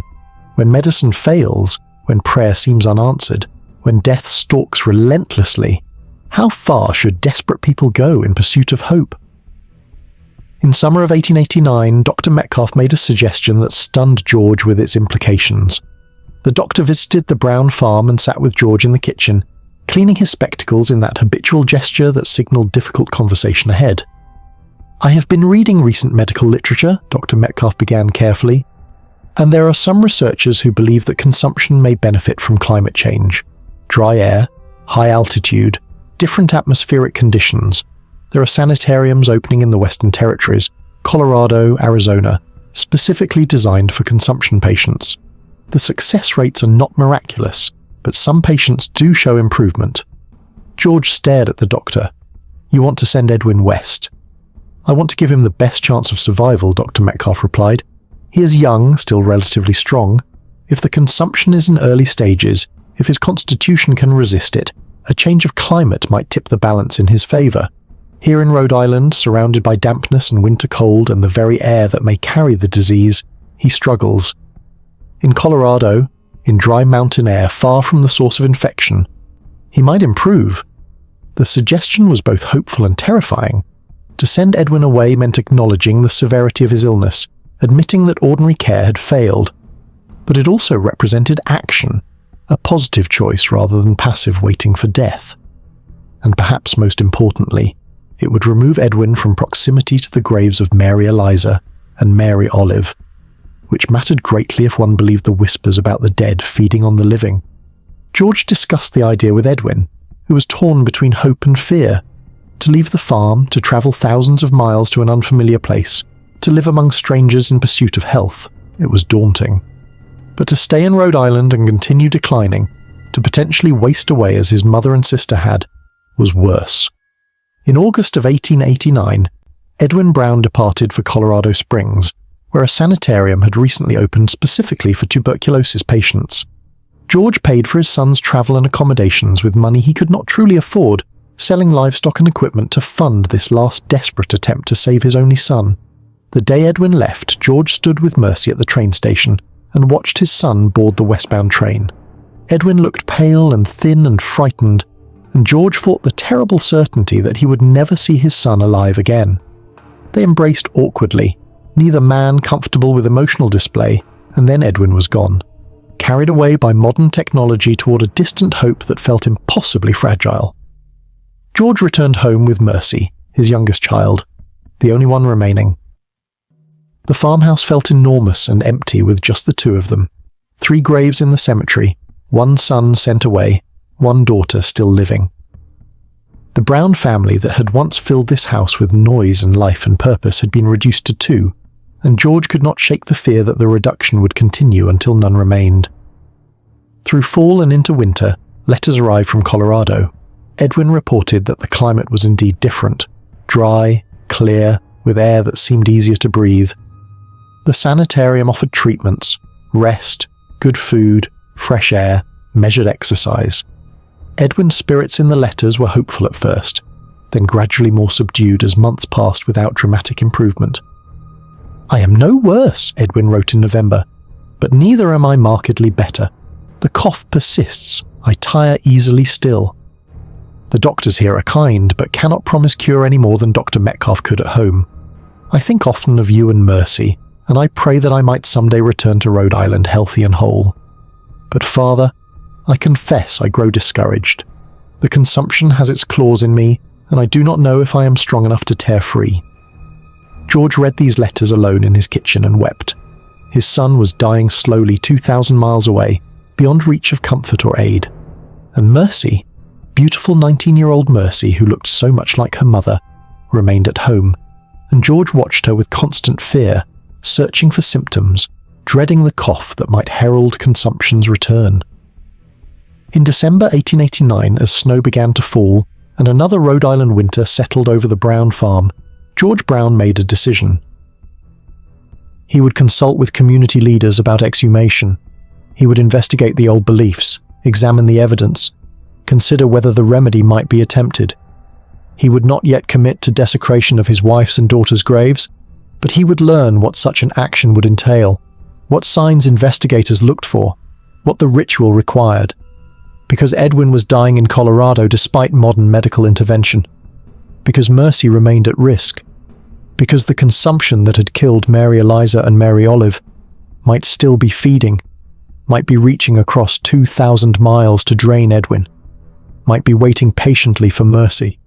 And because George Brown, who had once dismissed vampire beliefs as medieval superstition, had watched his family destroyed by a disease that behaved exactly as the old stories described, taking one family member, then another, spreading through bloodlines, acting as if driven by malevolent intelligence rather than natural process. The whispers were no longer whispers. They were discussions, debates, serious considerations by desperate people who had exhausted faith in modern solutions. And George Brown was listening. Chapter 5. Mercy's Winter, December 1891. December came to Rhode Island in 1891 with a cold that felt personal, malicious, deliberate. The wind howled around the Brown farmhouse with voices that sounded almost human, and the snow fell in thick curtains that obscured the world beyond the windows. George Brown stood at those windows often that winter, staring out at whiteness, seeing nothing, thinking of his son dying slowly in Colorado and wondering how much longer he could protect his last daughter from the curse that had claimed the rest of his family. Mercy was 20 years old now, beautiful in a way that made George's heart ache because she looked so much like Mary Eliza had at that age. She had her mother's dark hair and bright eyes, her mother's graceful way of moving, her mother's quick smile that could light a room even in darkest winter. But she also had a fragility that George had noticed increasingly over the past year, a tendency to tire easily, to need more rest than a healthy young woman should require, to seem somehow less substantial than she had been, as if she were slowly becoming translucent. Dr. Metcalf had examined Mercy several times at George's anxious insistence, and each time the doctor had found nothing definitively wrong. "She has a delicate constitution," Dr. Metcalf would say, his tone attempting reassurance. "Some women are simply more fragile than others, particularly during the years of young womanhood. As long as she eats well, rests adequately, and does not overexert herself, she should be fine." But George knew what delicate constitution meant. It meant vulnerability to consumption. It meant the same weakness that had allowed the disease to take root in Mary Eliza and Mary Olive. It meant his daughter carried the same susceptibility in her blood, inherited from a mother who had died coughing blood into white handkerchiefs. The letters from Edwin had grown increasingly desperate through autumn. His condition was worsening despite the Colorado climate, despite the sanitarium's treatments, despite every intervention the Western doctors attempted. "I am losing weight again," Edwin wrote in October. "The cough produces blood now, though not in the quantities Mother and Mary Olive experienced. I am so tired, Father. I sleep 10 hours and wake exhausted. The doctors speak encouragingly, but I see concern in their eyes. I think they know what I know, that I am losing this battle." George had written back with encouragements that felt hollow even as he penned them. He urged Edwin to maintain hope, to trust in God's mercy, to believe that his youth and strength would prevail against the disease. But even as he wrote these words, George wondered if hope was merely another name for self-delusion, if faith was simply the refusal to accept observable reality. By November, George had begun seriously investigating the possibility of exhumation. He spoke quietly with Nathaniel Peck and others who had performed the ritual, learning the procedures, understanding what signs to look for, discovering what the old beliefs prescribed for breaking the vampire's hold on the living. These conversations were conducted in whispers, in private spaces, away from those who might mock or condemn, but they were no longer rare. Throughout Exeter and the surrounding communities, similar conversations were happening as consumption continued its relentless harvest of the young and healthy. "You look for liquid blood in the heart," Peck explained during one such conversation, sitting in George's kitchen on a grey November afternoon. "If the body shows no decay, if flesh remains intact, if blood pools fresh in the chest cavity, these are the signs. The vampire feeds from the grave, and its body does not decompose as natural corpses do because it maintains a kind of life sustained by draining vitality from living relatives." "And if such signs are found?" George asked, though he already knew the answer. "You remove the heart and lungs. You burn them to ash. The fire destroys the vampire's power, breaks the connection between the dead and the living. Some traditions say the ashes should be mixed with water or medicine and consumed by the afflicted family member. It returns the stolen vitality, acts as a kind of cure." Peck paused, his face grave. "George, I will not lie to you. It is a terrible thing to witness, but it works. After we burned Sarah's heart, the consumption stopped spreading through my family. My remaining children are healthy. My wife recovered from the symptoms she'd begun showing. The curse was broken." George wanted to believe this, wanted to accept that such a remedy existed and could save Edwin and protect Mercy. But a part of him remained skeptical, clinging to rationality even as that rationality offered no solutions. Burning a dead girl's heart could not possibly affect disease in a living person. The notion violated everything modern medicine taught, everything science understood about how the world operated. Yet modern medicine had no cure for consumption. Science could not explain why the disease moved through families as it did, taking one member then another in patterns that seemed almost deliberate. And George's family was dying while he clung to skepticism. On December 10th, Mercy came down from her bedroom in mid-morning, which was unusual. Normally she rose early to help with breakfast and morning chores, but on this day she descended the stairs slowly, one hand on the railing, her face pale and her breathing laboured. "I am unwell, Father," she said, her voice weak. "I woke with a cough and a terrible heaviness in my chest. I can barely catch my breath." George's blood turned to ice. He helped Mercy to a chair by the kitchen fire and studied her face. Too pale, with an unhealthy flush beginning to show in her cheeks, her eyes already taking on that fever-bright quality he had seen before in Mary Eliza and Mary Olive. "When did this start?" he asked, fighting to keep his voice steady. "I have been feeling poorly for several days," Mercy admitted. "Just tiredness and a scratchy throat. I thought it was nothing, just winter cold. But last night I could not sleep. Every time I lay down, the cough worsened. And this morning I felt as if someone were sitting on my chest, pressing down, making it hard to breathe." George sent immediately for Dr. Metcalf, though he already knew what the examination would reveal. The doctor arrived within hours, grave-faced and thorough, conducting tests that confirmed George's worst fears. "It is consumption," Dr. Metcalf said after descending from Mercy's room. The doctor looked exhausted, aged beyond his years by too many such diagnoses, too many families destroyed. "George, I am so deeply sorry. The disease has taken hold in her lungs with unusual rapidity. Her symptoms are already more severe than I would expect for such recent onset. This suggests an aggressive infection." "Can you treat it?" George asked, though he knew the answer, had heard it twice before. "I can give her laudanum for pain and discomfort. I can recommend rest and nutrition. But George..." The doctor removed his spectacles, cleaned them with shaking hands. "The disease is progressing very rapidly. Days, perhaps a few weeks, not months, not years. Whatever mechanism drives consumption has seized Mercy with terrible force."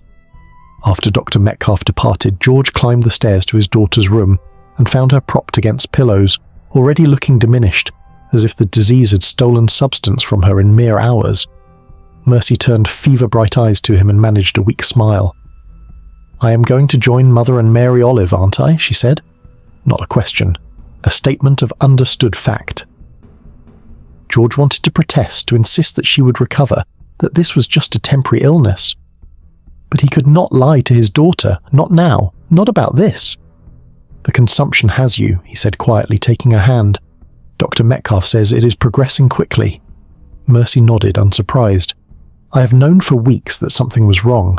I could feel it inside me, Father, like something living in my lungs, something feeding. The same thing that took Mother, the same thing that took Mary Olive. It has been waiting for me." "Do not say that," George said, but his voice lacked conviction. "It is true," Mercy insisted. "The consumption is not random, Father. It hunts us. It moves through our blood, through our family. It took Mother first, then Mary Olive, now me. And it is taking Edwin in Colorado, even though he fled 2,000 miles away. Distance does not stop it. Nothing stops it." George had no answer for this. He sat holding his daughter's hand and felt the fever heat radiating from her skin, felt her pulse too rapid and too weak, felt her flesh already beginning that terrible wasting process he had witnessed before. Over the next week, Mercy's decline was catastrophic. The consumption that had taken months to kill Mary Eliza and Mary Olive seemed determined to claim Mercy in weeks. She coughed constantly, producing blood in quantities that horrified George. The fever spiked and would not break. She could not eat, could barely drink, her body rejecting everything. The flesh melted from her bones with terrible speed, leaving her skeletal within days. Dr. Metcalf visited daily, increasingly distressed by the rapid progression.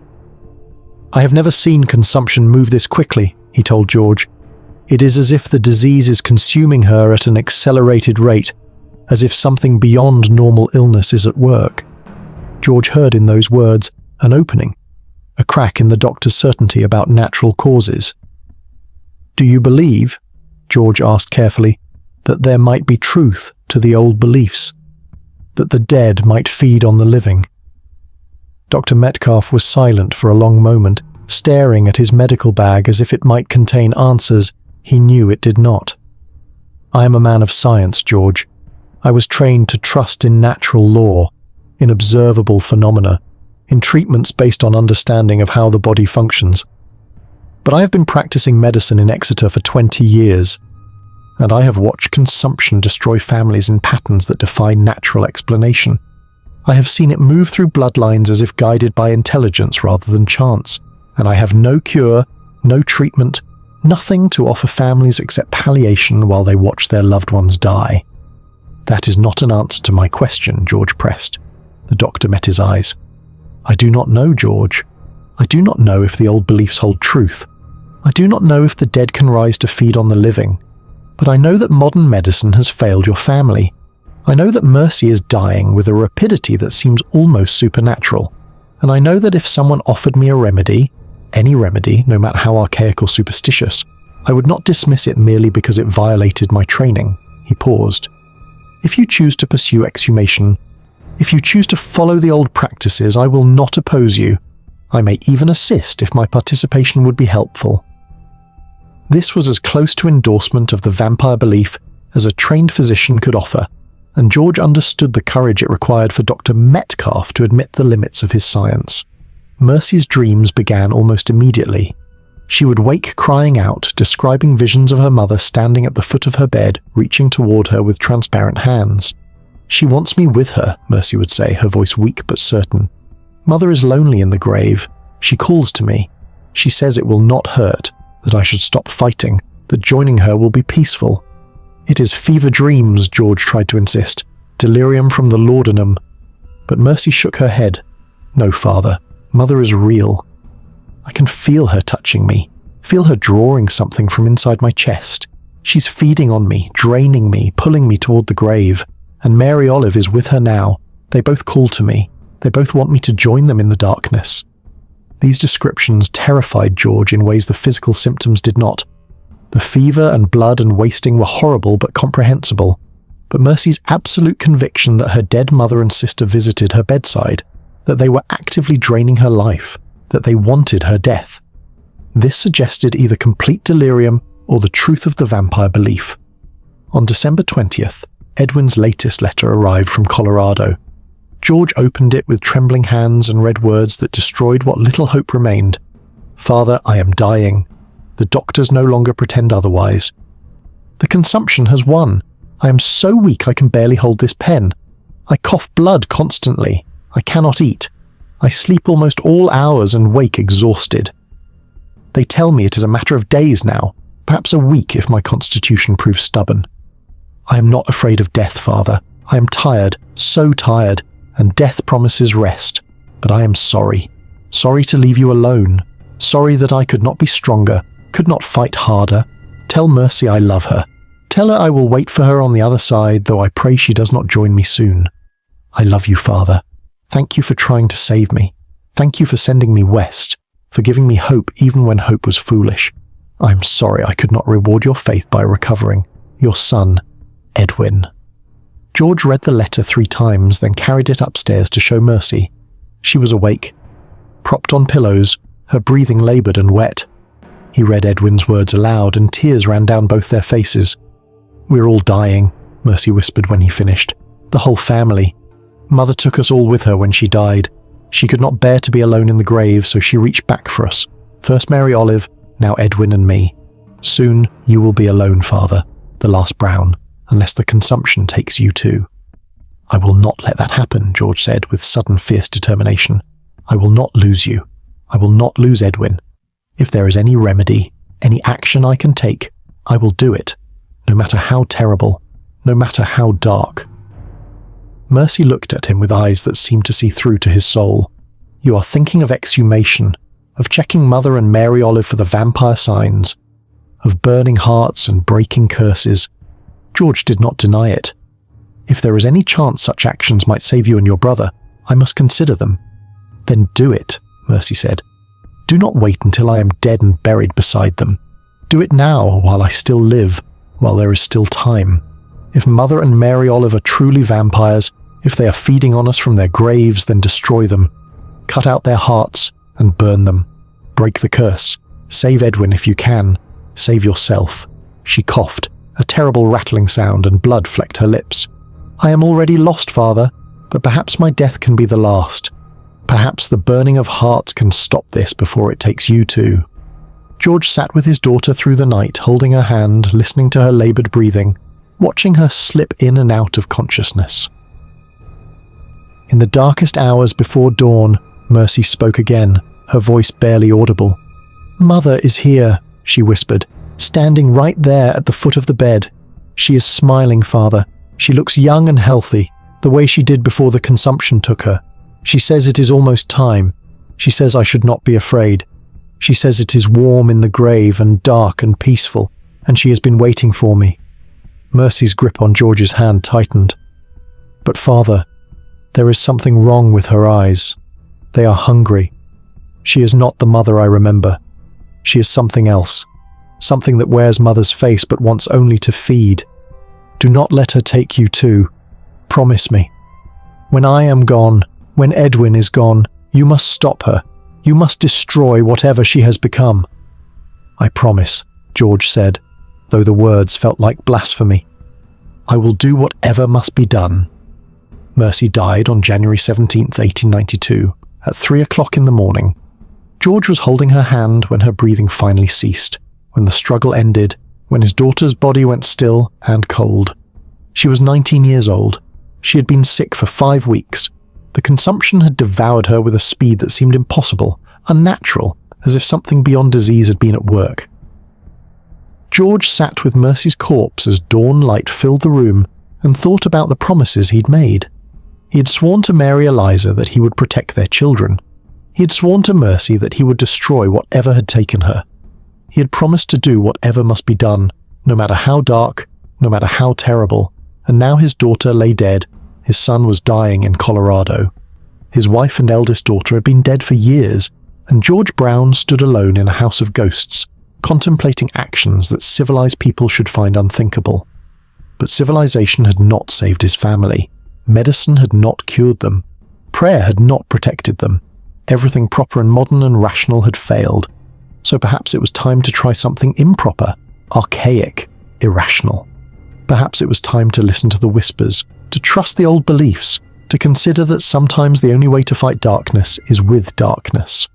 George Brown descended the stairs from his daughter's deathbed and began making arrangements, not just for Mercy's funeral, but for something far more terrible.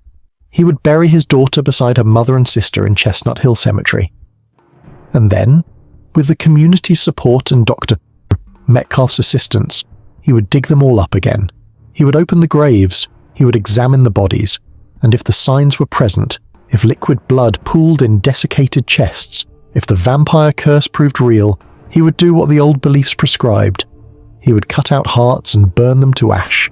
He would destroy the undead to save the living. He would become the kind of man who desecrated his own wife's grave because desperate times demanded desperate measures. Outside, snow began to fall again, covering Rhode Island in white that looked pure and clean but could not conceal the darkness beneath.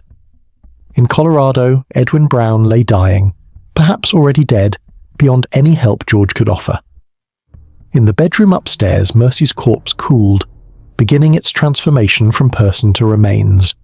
And in Chestnut Hill Cemetery, beneath frozen ground, Mary Eliza and Mary Olive Brown lay in their coffins, either resting peacefully or rising to feed, either innocent dead or guilty vampires. George Brown would soon learn which. Chapter 6. The Death of Mercy, January 17th, 1892. The morning of Mercy's death, George Brown did not weep. He had wept for Mary Eliza, had wept for Mary Olive, had shed tears reading Edwin's letter from Colorado.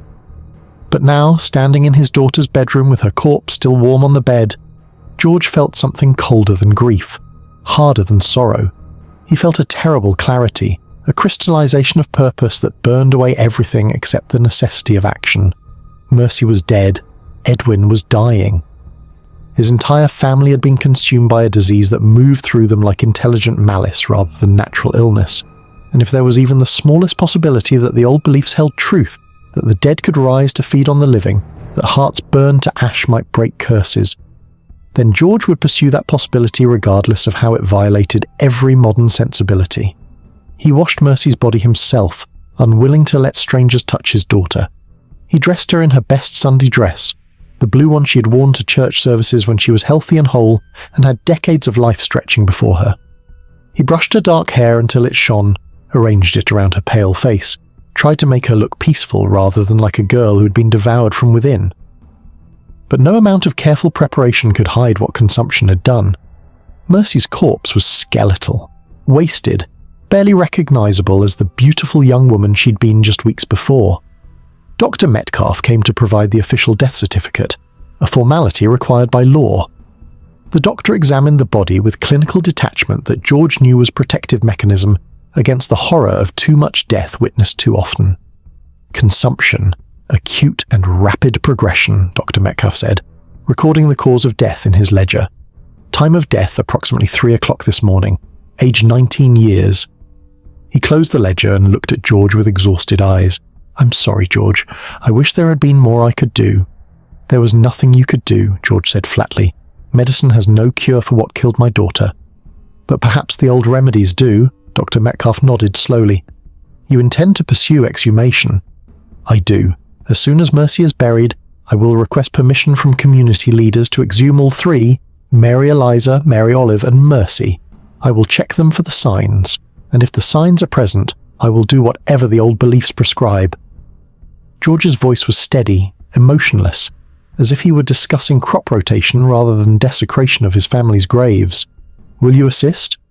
"I will," Dr. Metcalf confirmed. "I will conduct the examinations, document what we find, perform any procedures required. George, I do not know if vampires are real. I do not know if burning hearts can cure consumption. But I know that every treatment I have attempted has failed, and I will not stand on scientific pride while people die. If there is any possibility that the old methods work, we must try them." "Thank you," George said, and meant it. Having a physician's participation would lend legitimacy to what might otherwise be dismissed as superstitious madness. Reverend Tillinghast proved more difficult. The elderly minister came to the Brown farm that afternoon to discuss funeral arrangements and found himself confronted with George's intentions regarding exhumation. "You cannot be serious," the Reverend said, his face pale with shock. "George, what you describe is desecration of the dead, violation of Christian burial, an affront to God's natural order. The dead are meant to rest undisturbed until the general resurrection. To dig them up, to cut them open, to burn their organs, it is barbaric." "More barbaric than watching my children die while I do nothing," George countered. "Reverend, 3 members of my family are dead, and a 4th is dying in Colorado. Consumption has destroyed the Browns systematically, deliberately, as if driven by malice. Modern medicine cannot stop it. Your prayers have not protected us. So I will try what remains, the old beliefs, the old remedies, no matter how barbaric you find them." "Those beliefs are superstition," Reverend Tillinghast insisted. "Medieval ignorance that has no place in the modern world, certainly no place in the church. Vampires are folklore, George. They are not real. You will desecrate your family's graves in pursuit of fantasy." "Then let me be wrong," George said coldly. "Let me dig up my wife and daughters and find nothing but properly decayed corpses, and I will accept that the old beliefs are false and the consumption is simply terrible luck. But let me look, let me check, because if there is any chance at all that something can be done to save Edwin, I must take it." The argument continued for more than an hour, with Reverend Tillinghast appealing to scripture and church doctrine, while George responded with the practical reality of his family's destruction. Finally, the Reverend surrendered not through conviction, but through exhaustion. "I will not support this publicly," Reverend Tillinghast said. "I cannot endorse actions that violate church teaching, but neither will I actively oppose you. If the community grants permission for exhumation, I will not interfere." "But George, this will stain your soul. Desecration of the dead carries spiritual consequences that may extend beyond this life. I pray you are prepared to face God's judgment for what you intend to do." "I am prepared to face judgment for many things," George replied, "including the possibility that I failed to act when action might have saved my children." Mercy's funeral was held on January 19th, 2 days after her death. The ceremony was small, fear of consumption kept most neighbours away, and George had alienated some community members by openly discussing his plans for exhumation. But Nathaniel Peck attended, as did several other fathers who had lost children to consumption and understood George's desperation. Dr. Metcalf was present, as was Reverend Tillinghast, who conducted the service with professional detachment that barely concealed his disapproval. They buried Mercy in Chestnut Hill Cemetery on a bitterly cold morning, lowering her coffin into frozen ground beside her mother and sister, 3 brown women in a row. Mary Eliza, Mary Olive, Mercy, wife and daughters, all taken by consumption, all dead before their time. George stood at the graveside and looked at the 3 stones marking 3 lives that should have continued for decades. "I will see you again soon," George said quietly, speaking to the dead beneath the frozen earth. "Not to visit, but to examine. Not to mourn, but to investigate. And if you are what I fear, if you have been feeding on your own children from beyond the grave, then I will destroy you. I will cut out your hearts and burn them. And I will not ask forgiveness because saving the living matters more than respecting the dead." Several people heard George's words and exchanged uncomfortable glances. Speaking to the dead was acceptable in the context of grief. Promising to desecrate their graves was something else entirely. After the funeral, George met with community leaders in the Exeter town hall to formally request permission for exhumation. The meeting was tense, with strong opinions on both sides. Some community members supported George's intentions, particularly those who had lost family members to consumption and were desperate for any solution. Others opposed exhumation as barbaric superstition that would bring shame on Exeter. George stood before the assembly and spoke with the authority of a man who had nothing left to lose. "My wife has been dead for 9 years. My daughter Mary Olive has been dead for 4 years. My daughter Mercy has been dead for 2 days. My son Edwin is dying in Colorado. Every member of my family except myself has been taken or is being taken by consumption. The pattern is undeniable. The disease has targeted the Browns specifically, systematically, as if guided by intelligence rather than chance." He paused, meeting the eyes of men and women he had known for decades. Modern medicine has failed. Dr. Metcalf, who has served this community faithfully for 20 years, admits he has no cure and no explanation for why consumption behaves as it does. So I turn to older knowledge, older remedies. Our ancestors believed that sometimes the dead rise to feed on the living, that consumption spreads through families because the first victim becomes vampire, draining relatives from the grave. This belief exists in every culture that has faced this disease. Perhaps our ancestors were wiser than we credit. Or perhaps they were more ignorant, someone called from the back of the hall. Perhaps, George acknowledged, but their ignorance at least offered hope. Modern wisdom offers only watching loved ones die. I prefer ignorance that suggests action over wisdom that counsels helplessness. Nathaniel Peck stood and addressed the assembly. "I exhumed my children last year. I found signs of vampirism in my daughter Sarah, liquid blood in her heart, no decay despite months of burial. We removed the heart and burned it according to the old methods, and the consumption stopped spreading through my family. My remaining children are healthy. My wife recovered. The curse was broken." He looked around the room. "Mock me if you wish. Call me superstitious. But my children live while George Brown's children die. If there is even a chance that the old remedies work, we have moral obligation to try them." The debate continued for hours, but the tide had turned. Too many families had been destroyed by consumption. Too many people were desperate for any solution. The motion to grant George Brown permission for exhumation passed by narrow margin, with the conditions that the process be conducted respectfully, that Dr. Metcalf supervise to ensure medical legitimacy, and that findings be documented thoroughly. George left the meeting with official permission to dig up his family. The date was set for March 17th, exactly 2 months after Mercy's death, giving her body time to settle but not so long that winter conditions would prevent the work. The 2 months between Mercy's funeral and the scheduled exhumation were perhaps the longest of George Brown's life. He existed in a state of suspension, neither fully grieving nor moving forward, simply waiting for the date when he would learn the truth about what lay beneath the ground in Chestnut Hill Cemetery. Letters from Colorado stopped coming in February. George waited anxiously for word about Edwin, hoping for improvement, fearing the worst. On February 28th, a telegram arrived from the sanitarium. Edwin Brown deceased February 26th. Stop. Consumption. Stop. Body held awaiting burial instructions. Stop. George read the telegram 3 times, each reading making the words no less terrible. His son was dead. His only son, his final hope for continuing the Brown family line, had died in Colorado surrounded by strangers, 2,000 miles from home. Edwin had survived until age 24, had fought the consumption longer than his sisters, but in the end the disease had won. George wired money for Edwin's body to be shipped home for burial, then sat in his empty farmhouse and confronted the full scope of his loss. Mary Eliza dead for 9 years. Mary Olive dead for 4 years. Mercy dead for 6 weeks. Edwin dead for 2 days. 4 family members taken by consumption, and George Brown alone remaining, the last survivor of a family that had once filled this house with life and laughter and purpose. The exhumation scheduled for March 17th took on new meaning. It would not save Edwin. Edwin was already dead, already beyond help. But perhaps it would provide answers. Perhaps it would explain why the Browns had been singled out for such complete destruction.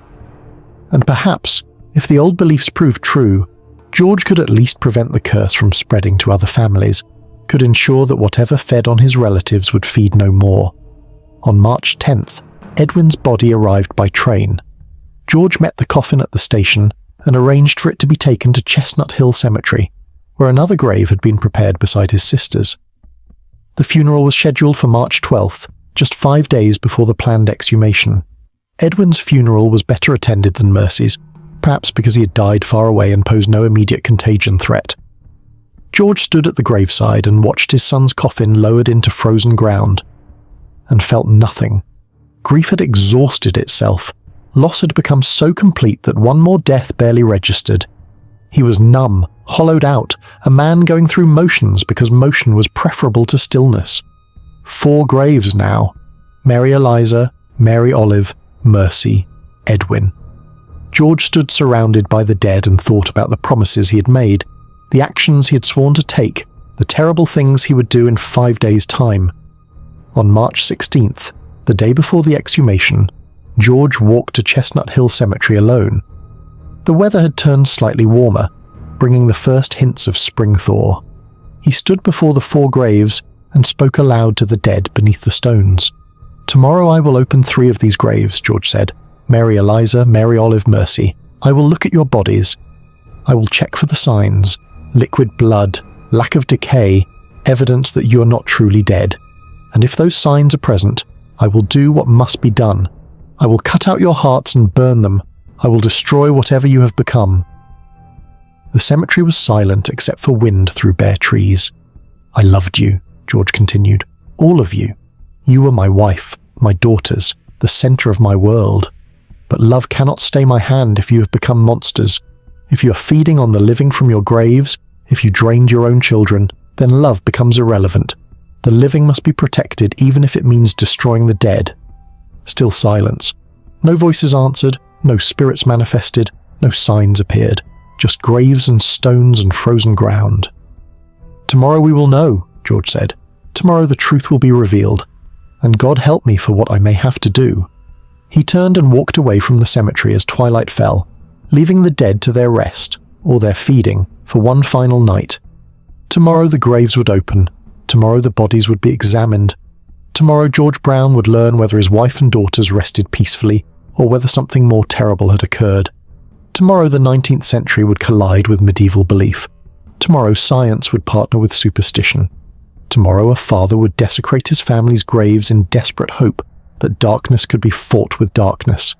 Tomorrow George Brown would become either a man who saved his community or a madman who violated everything sacred in pursuit of impossible hope. But tonight, in his empty house surrounded by the possessions of the dead, George simply waited.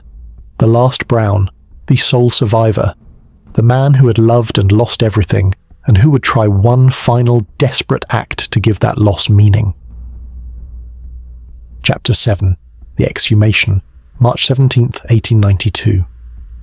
Dawn on March 17th came grey and cold, with clouds hanging low over Rhode Island and a wind that cut through clothing like a blade. George Brown rose before first light, though he'd slept little during the night, his mind circling endlessly around what the day would bring. He dressed in his oldest work clothes, knowing that what lay ahead would be dirty, terrible work that would likely ruin anything he wore. He ate nothing. His stomach rejected the thought of food. He simply waited in his kitchen as dawnlight grew, watching the clock hands move toward the appointed hour. Dr. Metcalf arrived at 7 o'clock, his medical bag in hand, his face set in grim determination. "Are you ready, George?" the doctor asked. "I don't know if a man can be ready for such things," George replied, "but it is time regardless of readiness." They walked together to Chestnut Hill Cemetery, where a small crowd had already gathered. George had expected perhaps a dozen people, officials who needed to witness the exhumation for legal purposes, a few curious neighbours, but at least 40 people stood in the cemetery, perhaps more, clustered around the Brown family graves. Word had spread throughout Exeter and the surrounding communities that today the Browns would be exhumed, that today the vampire question would be tested. Among the crowd, George recognised Nathaniel Peck, several town selectmen, the cemetery caretaker, and various neighbours and farmers he had known for years. Some faces showed sympathy, others showed morbid curiosity, a few showed outright scepticism, people who had come to watch superstition exposed as fraud. Reverend Tillinghast stood apart from the main group, his presence fulfilling his promise not to interfere, while his body language made clear his disapproval. The elderly minister's lips moved silently. Prayer, George assumed, though whether for the souls of the dead or the souls of those about to desecrate them was unclear. The cemetery caretaker had prepared the site, marking the graves to be opened and gathering the tools necessary for the work: shovels, picks, ropes, lanterns. George stood before the 3 stones marking his wife's and daughter's graves and felt the weight of what he was about to do settle over him like a physical burden. A town selectman stepped forward, an official document in his hands. "George Tillinghast Brown," the man read in formal tones, "you have been granted permission by the town of Exeter to exhume the bodies of Mary Eliza Brown, Mary Olive Brown, and Mercy Lena Brown for purposes of examining said bodies for signs of disease and determining whether medical or traditional remedies might prevent further spread of consumption through your family and this community. Do you affirm your intention to proceed?" "I do," George said, his voice steady despite the trembling in his hands. "Then let the exhumation commence," the selectman declared. "Let it be witnessed and documented that all proceedings are conducted according to law and with respect for the dead." The workers began with Mary Eliza's grave, driving shovels into earth that was still partially frozen despite the approaching spring. The work was hard, slow, the ground reluctant to yield. George watched as the hole deepened, as frozen dirt piled beside the grave, as the workers descended deeper into the earth seeking the coffin buried 9 years before. The crowd was silent except for the sound of shovels striking earth and the occasional whispered conversation. George stood motionless, barely breathing, waiting for the moment when his wife's coffin would be exposed to daylight after nearly a decade in darkness. It took more than an hour to reach the coffin. When the workers finally struck wood, a ripple of reaction passed through the crowd, gasps, murmurs, people pressing forward for better view. The workers cleared dirt from the coffin lid, revealing weathered wood still intact despite years of burial. Ropes were passed under the coffin, and multiple men hauled upward, lifting Mary Eliza's casket from the grave and setting it beside the open hole. "Open it," George said, and his voice sounded strange in his own ears, distant and cold. Dr. Metcalf stepped forward with tools to pry open the coffin lid. The wood resisted, swollen and warped by years of moisture, but eventually yielded with a crack that sounded unnaturally loud in the silent cemetery. The doctor lifted the lid, and the crowd surged forward to see what 9 years of burial had done to Mary Eliza Brown. George forced himself to look at his wife's remains. What had been a woman he loved was now skeleton clothed in rotted fabric. The flesh had gone completely, leaving only bones and a few scattered strands of dark hair. The skull grinned up at grey sky, eye sockets empty, jaw hanging slightly open. This was what death actually looked like after years in the ground. Not peaceful sleep, not preserved beauty, but decay and dissolution. the body returning to elements from which it had been formed. "No signs of vampirism," Dr. Metcalf announced, his voice clinical and detached. "The body has undergone normal decomposition. No preserved flesh, no liquid blood, no evidence of undead state.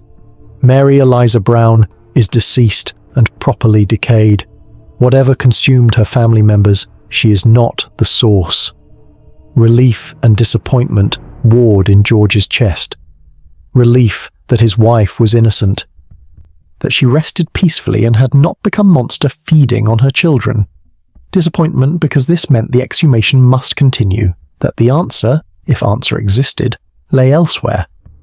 "Replace the coffin and refill the grave," George ordered. "Let her rest undisturbed." While workers returned Mary Eliza to the earth, others began excavating Mary Olive's grave. The process repeated, the slow digging, the striking of wood, the ropes and lifting, the coffin placed beside its hole.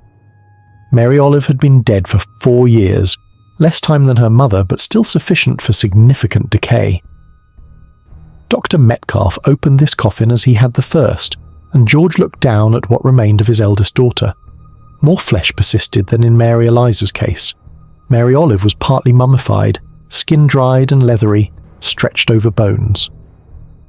But she was clearly dead, clearly decayed, the body showing natural processes of decomposition. The skull was visible through dried flesh, the hands reduced to skeletal claws, the chest cavity collapsed and empty. "No signs of vampirism," Dr. Metcalf announced again. "Normal decay appropriate for 4 years of burial. Mary Olive Brown is properly deceased. She is not the source." Again, relief and disappointment. 2 graves opened, 2 bodies examined, both showing normal death. Perhaps the old beliefs were false after all. Perhaps vampires were merely superstition, and George had desecrated his family's graves for nothing. "The third," George said quietly. "Open Mercy's grave."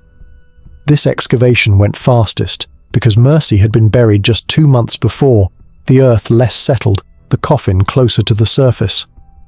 Within 30 minutes, the workers had exposed the casket and hauled it up beside its hole. This coffin looked new, unstained, the wood barely weathered by its brief burial. George stood before his youngest daughter's casket and felt his heart hammering against his ribs. Mercy had been dead for 2 months. The winter cold should have preserved her somewhat, but 2 months should still show significant decay. If her body looked as it had at burial, if flesh remained intact, if any signs of preservation existed beyond what nature provided, then the old beliefs might prove true. Dr. Metcalf approached the coffin with crowbar in hand. He looked at George, silently asking confirmation to proceed. George nodded, unable to speak. The doctor pried open the lid. The crowd gasped collectively, a sound like wind through trees. George stepped forward and looked at his daughter's body and felt the world tilt beneath his feet. Mercy looked as if she had died yesterday. 2 months in frozen ground had done nothing to her. Her flesh was intact, her face peaceful, her dark hair still lustrous around her head. She wore the blue Sunday dress George had put on her corpse, and it showed no decay, no rot, no staining. She looked not dead but sleeping, as if she might wake at any moment and sit up and ask what all these people were doing gathered around her coffin.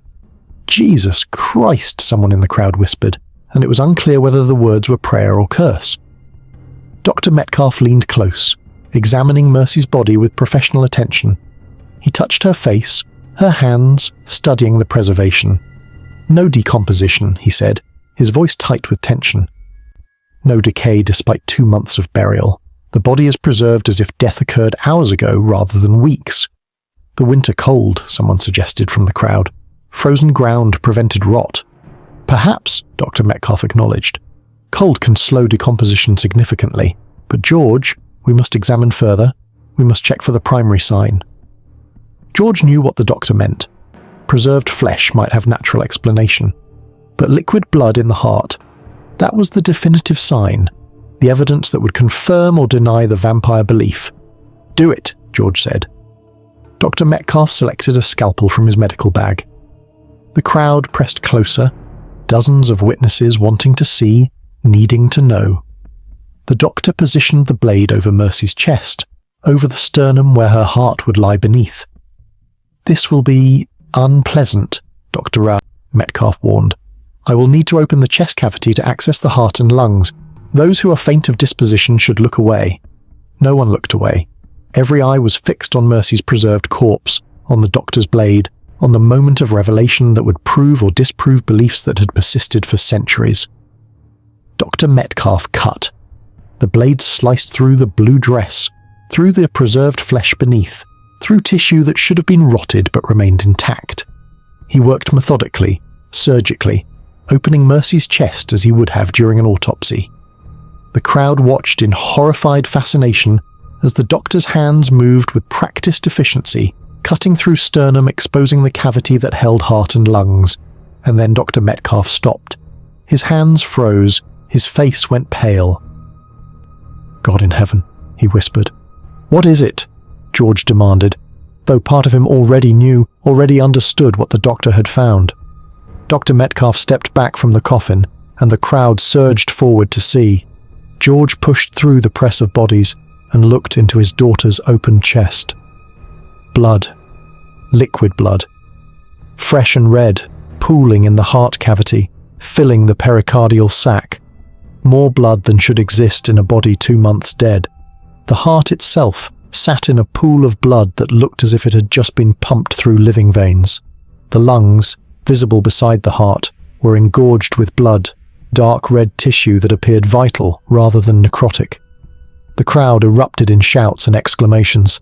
Some people recoiled in horror. Others pushed forward for closer examination. Arguments broke out immediately, those who saw vampire proof vindicated versus those insisting on natural explanations. "Gravitational settling of fluids," someone shouted. "Blood pools in lowest points after death. This proves nothing." "She has been dead 2 months," someone else countered. "Blood should have coagulated, dried, been absorbed by tissue. Liquid blood means undead, means vampire."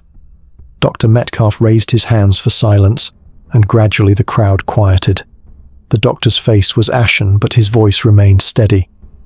"I must examine the blood more closely," he said. "I must determine its state, its properties." He reached into the chest cavity and withdrew his hand covered in blood. He examined it closely, rubbing fingers together, testing consistency. The blood was liquid, mobile, not coagulated or dried. It moved like fresh blood from a living body. "This is highly unusual," Dr. Metcalf said carefully. "I cannot offer immediate explanation for why the blood remains in this state. Cold preservation might account for lack of decomposition in the flesh, but blood typically coagulates or desiccates after death regardless of temperature. The presence of liquid blood in this quantity, in this condition, is anomalous." "It is vampire-proof," Nathaniel Peck said, stepping forward from the crowd. "The girl is undead. Her body does not decay because she is not fully dead. The blood remains liquid because her heart still feeds, still draws vitality from the living. This is exactly what we found in my daughter Sarah. This is the sign." "The curse is confirmed." George stared at the blood pooling in his daughter's chest and felt certainty crystallize. Whether vampires were real in the supernatural sense, whether the dead truly rose to feed on the living, he could not say with philosophical certainty, but he knew that consumption had destroyed his family systematically. He knew that Mercy's body showed preservation that defied normal death. He knew that liquid blood filled her heart when logic said it should be dried to dust, and he knew what the old beliefs prescribed must be done. "Remove the heart and lungs," George said, his voice cutting through the crowd's debate. "Burn them as the tradition demands. Break the curse." "George," Dr. Metcalf said quietly, "are you certain? Once this is done, it cannot be undone. You will have cut out your daughter's heart and burned it. If we are wrong, if there is natural explanation for what we see, you will carry that guilt for the rest of your life." "I am already carrying guilt," George replied. "Guilt for not acting sooner. Guilt for letting modern skepticism prevent me from considering old solutions. Guilt for 4 dead family members when perhaps action might have saved some of them. I will not add guilt for failing to act now when action is still possible." He looked at the crowd, at the faces watching him, judging him, waiting to see what he would do. My family is destroyed. My wife, my daughters, my son, all dead from consumption that moved through them as if guided by malice. If there is any chance that what we do here today might prevent other families from suffering as mine has suffered, then it must be done. Remove the heart, burn it, let us finish this." Dr. Metcalf held George's gaze for a long moment, then nodded. "Very well. Let it be witnessed that I act at the family's request, with community support, in pursuit of public health." The doctor returned to Mercy's open chest with his instruments.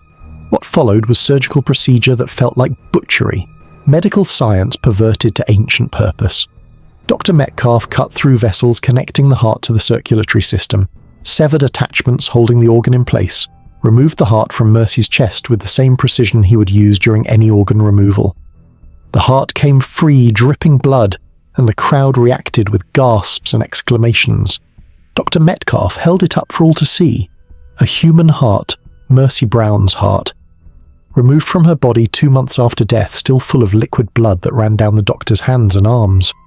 "The lungs as well," George said. "The old beliefs say both must be burned." Dr. Metcalf removed the lungs, dark red organs engorged with blood, tissue that looked disturbingly vital for remains supposedly dead. He placed both heart and lungs in a metal basin someone had brought for this purpose, and the organs sat there bleeding slowly, staining the basin red. George walked to where the cemetery caretaker had built a fire on a flat stone some distance from the graves, as had been arranged beforehand. The fire burned hot, flames crackling, heat radiating. The crowd followed, forming a circle around the stone, witnesses to ritual that might have come from the Middle Ages. Dr. Metcalf carried the basin to the fire. He stood before the flames with Mercy's heart and lungs and looked at George one final time. "You are certain?" "I am certain," George confirmed. "Burn them. Break the curse. End this." Dr. Metcalf upended the basin, and Mercy Brown's heart and lungs fell into the fire. The Chapter 8, The Burning, March 17th, 1892, continued. The fire received Mercy's organs with a hiss and a crackling that sounded almost alive, almost vocal, as if the burning tissue protested its destruction.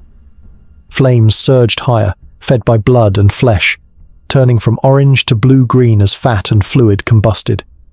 The smell that rose with the smoke was terrible. Burning meat, charring tissue, the unmistakable odor of human flesh being consumed by fire.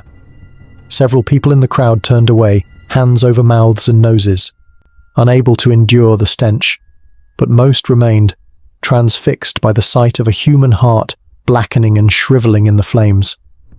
George stood closest to the fire, forcing himself to watch every moment of his daughter's heart being reduced to ash.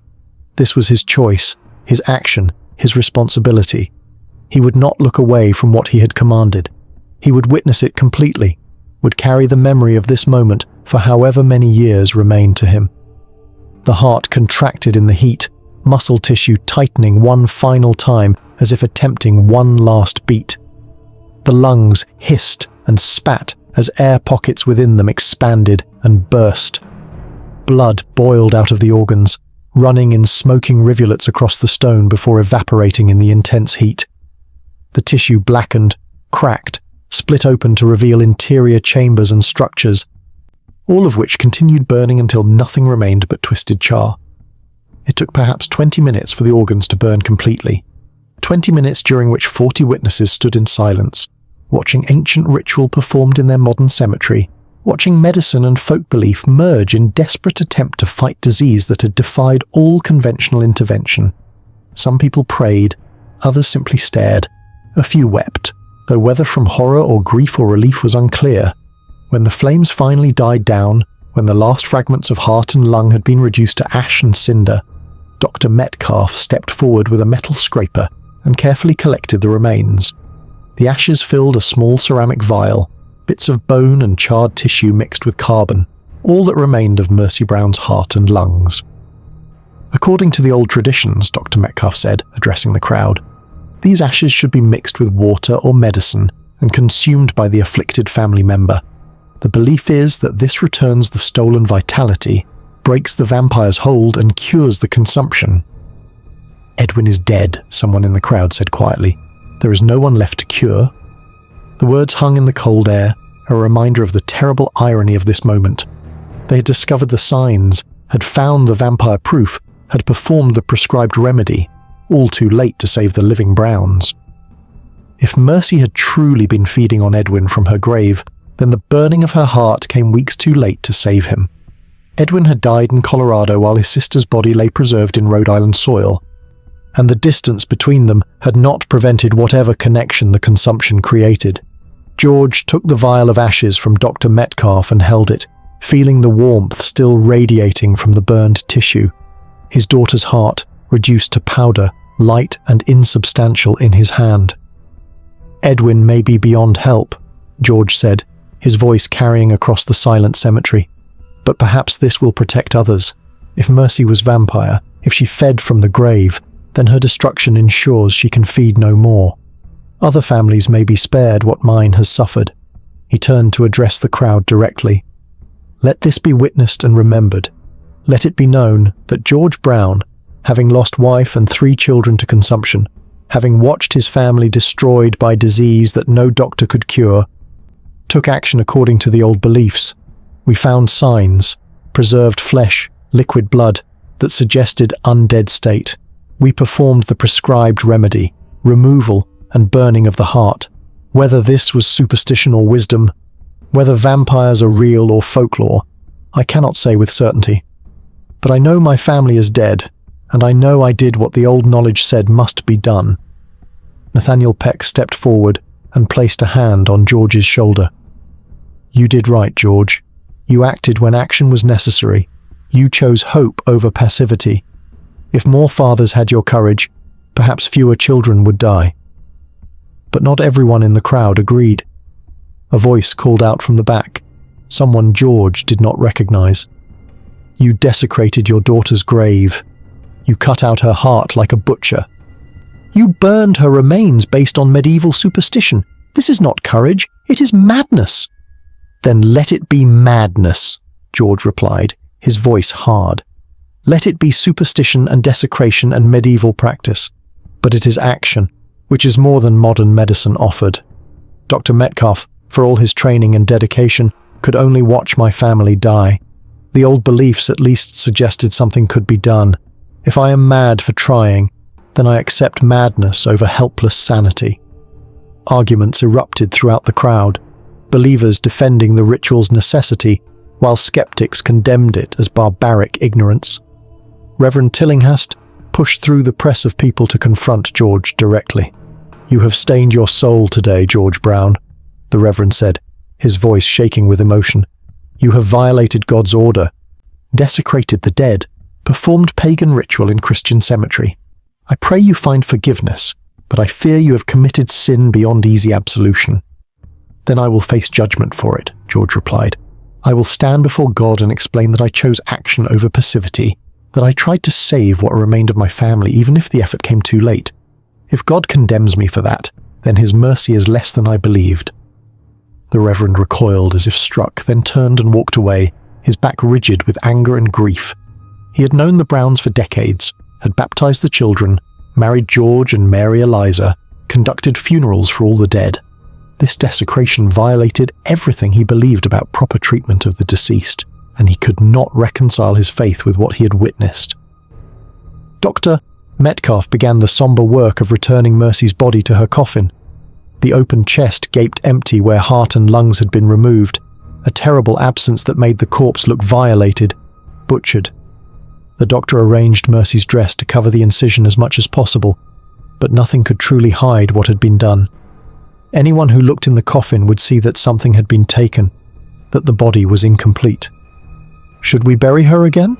Dr. Metcalf asked quietly. George looked at his daughter's desecrated corpse and felt something break inside him that would never heal. "Yes. Return her to the earth. Let her rest now, if rest is possible after what we have done." Workers lowered Mercy's coffin back into its grave and began shoveling earth over it. The crowd slowly dispersed, people walking away in small groups, arguing and debating and trying to process what they had witnessed. Some would tell the story for years to come, would speak of the day they saw a vampire destroyed in Chestnut Hill Cemetery. Others would try to forget, would feel complicit in desecration they had been powerless to prevent. By noon, only George, Dr. Metcalf and Nathaniel Peck remained in the cemetery. 3 mounds of disturbed earth marked where the brown women had been exhumed. Mary Eliza and Mary Olive now returned to undisturbed rest, Mercy reburied with her chest cavity empty. "What will you do with the ashes?" Dr. Metcalf asked, nodding toward the vial George still held. "I do not know," George admitted. "They were meant to be consumed by Edwin, to cure his consumption and break the curse. But Edwin is dead. The cure comes too late." He looked at the vial, at the grey powder that had been his daughter's heart. "Perhaps I should scatter them. Perhaps I should keep them as reminder of what desperation drove me to do. Perhaps it does not matter. The ritual was performed. The vampire was destroyed if vampire existed, and whatever difference it makes is already made." "Keep them," Peck advised. "There is power in those ashes, whether you believe in the old ways or not. They represent action taken against forces that seemed unstoppable. They represent a father's love strong enough to do terrible things in pursuit of saving his children. That has meaning even if the physical ashes have no magic." George nodded slowly and tucked the vial into his coat pocket. He stood among the graves of his family, Mary Eliza, Mary Olive, Mercy, and Edwin in his fresh grave nearby, and felt the crushing weight of complete loss. Every person he had loved most in the world lay buried in this cemetery. His wife, his children, his entire family gone. "I am the last Brown," George said quietly. "The consumption took everyone else, and I remain alone. Whether today's actions accomplished anything, whether burning Mercy's heart broke any curse or cured any disease, I suppose we will never know with certainty. Edwin was already dead. There is no one left to save." "You saved yourself," Dr. Metcalf said. "You took action instead of surrendering to despair. You tried, George. That matters even if success came too late." But George was not certain he had saved himself. He was alive, yes, still breathing, still walking the earth. But he felt hollowed out, emptied of everything that made life worth living. He had desecrated his daughter's grave, had cut out her heart, had burned it to ash, all in desperate hope of saving a son who was already dead. And now he would carry that action for the rest of his life, would remember this day every time he closed his eyes, would hear the hiss of burning flesh in his nightmares. The 3 men left the cemetery as afternoon shadows lengthened. Behind them, the Brown family graves sat in a row, the earth disturbed and raw, the stones marking lives that had ended too soon. And beneath that earth, Mercy Brown lay with an empty chest where her heart should be, her body violated in the name of love and desperation, and the slim hope that darkness could be fought with darkness. George returned to his farmhouse alone. The building felt enormous and empty. Rooms that had once been filled with family voices now echoing with silence. He sat at his kitchen table as evening fell and held the vial of ashes, feeling its slight weight in his palm. "I tried," he said to the empty house, to the ghosts that lingered, to the wife and children who were gone. "I did what the old knowledge said must be done. If it was wrong, if I sinned against God and nature, then I accept the consequences. But I tried. I acted. I did not simply surrender to the consumption's hunger. That has to count for something." The house offered no answer. The dead remained silent. And George Brown sat alone in the gathering darkness, the last survivor of a family destroyed by disease that had defied all understanding and all intervention. Holding his daughter's ashes and wondering if what he had done today was salvation or damnation. Outside, night fell over Rhode Island. In Chestnut Hill Cemetery, fresh earth settled over disturbed graves. In Colorado, Edwin Brown lay in his own grave, beyond help, beyond hope, beyond whatever cure the burning of his sister's heart might have provided.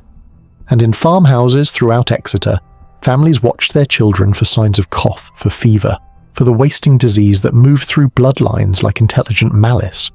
The consumption was not finished. The burning of Mercy Brown's heart would not end the epidemic that ravaged New England. More families would lose children, more graves would be filled, more desperate people would consider exhumation and ritual and all the dark remedies that desperation conjures. But on this day, in this cemetery, George Brown had acted. He had confronted the vampire belief directly, had found the signs the old traditions described, had performed the prescribed remedy with medical assistance and community witness. Whether it accomplished anything tangible, whether it had any effect beyond psychological, whether vampires were real or folklore, these questions would remain unanswered. What was certain was that George Brown had cut out his daughter's heart and burned it to ash. That action could not be undone, could not be taken back, could not be forgotten or forgiven easily. It would haunt him for whatever years remained. It would follow him to his own grave. It would be the thing people remembered about George Brown long after his life ended. Not his farming, not his church service, not his years of ordinary respectability, but this single terrible day when he became the man who destroyed his daughter's body in pursuit of impossible hope. The ashes in the vial grew cold as night deepened. George sat holding them and waiting for dawn, for the next day, for whatever life remained to a man who had lost everything and done terrible things in the losing. Chapter 9. The Aftermath. March-June 1892. The days following the exhumation passed in a fog of exhaustion and numbness that George Brown could not shake. He moved through necessary routines, feeding animals, maintaining the farm, preparing meals he barely ate, but these actions felt mechanical, performed by a body that continued functioning while the mind that inhabited it remained trapped in Chestnut Hill Cemetery, watching his daughter's heart burn to ash over and over in endless repetition. Sleep brought no relief. When George closed his eyes, he saw Mercy's preserved face looking up at him from the coffin, peaceful and beautiful as if merely sleeping. Then he saw Dr. Metcalf's blade cutting into her chest, saw the exposed cavity where organs should be protected by ribs and muscle, saw liquid blood pooling red and fresh despite 2 months of burial, and finally he saw the heart in the flames, contracting one last time as heat destroyed it, smoke rising black against grey sky. He woke from these dreams gasping, sweat-soaked despite the lingering March cold, and found himself alone in the farmhouse with only the sound of his own ragged breathing to confirm he still lived. The loneliness was profound, crushing, a weight that made every breath an effort.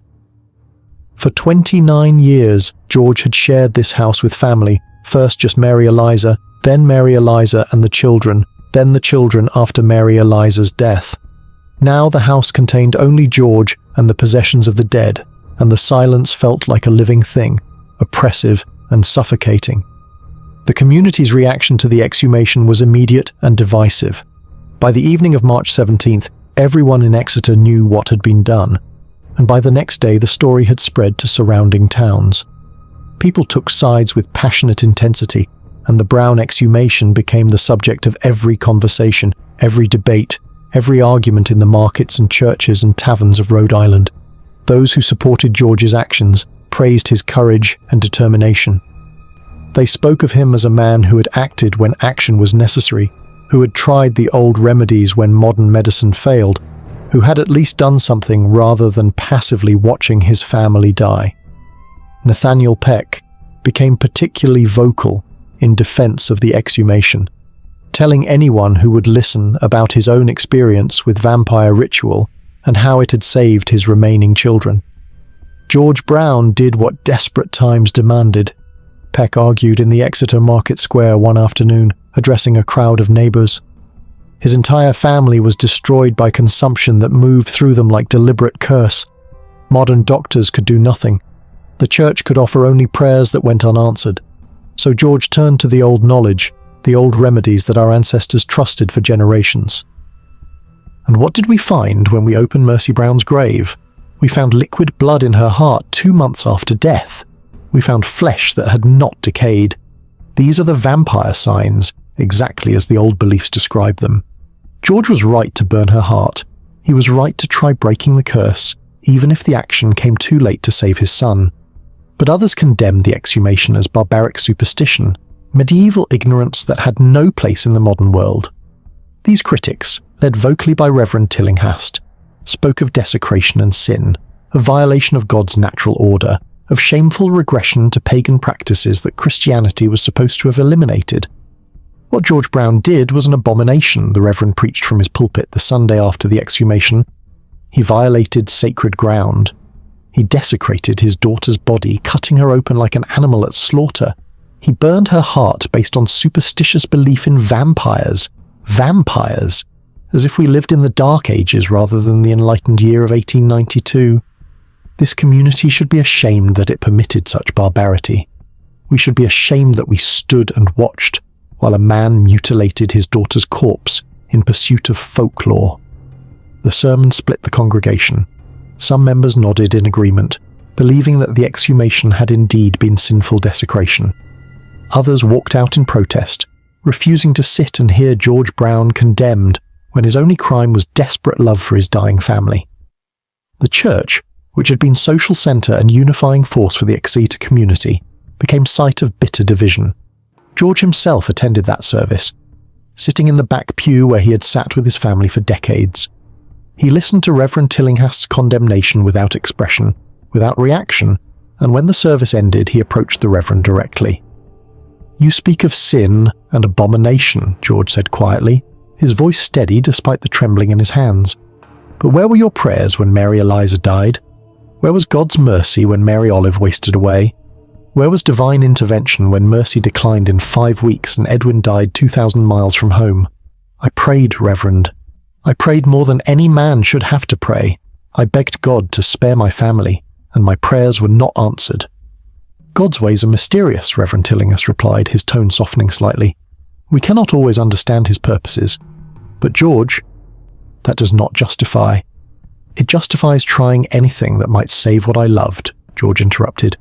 "Your God was silent while my family died. The old beliefs at least offered action, offered hope, offered something beyond passive acceptance of suffering. If I am damned for choosing hope over helplessness, then damnation is preferable to the piety that counsels doing nothing." The conversation ended there, with neither man willing to concede to the other's position. George left the church and did not return. He could not sit in that building listening to sermons about God's love and God's plan when his entire family lay dead in the cemetery outside. Faith required a foundation of trust that consumption had destroyed completely. Dr. Metcalf visited the Brown farm regularly in the weeks following the exhumation, ostensibly to check on George's health, but actually to provide companionship to a man who had become increasingly isolated. The doctor brought news of how the exhumation was being discussed, how medical colleagues were debating whether liquid blood in a 2-month corpse could have natural explanation, how newspapers were preparing articles about the event. "You're going to be famous, George," Dr. Metcalf said during one visit in early April, "or perhaps infamous.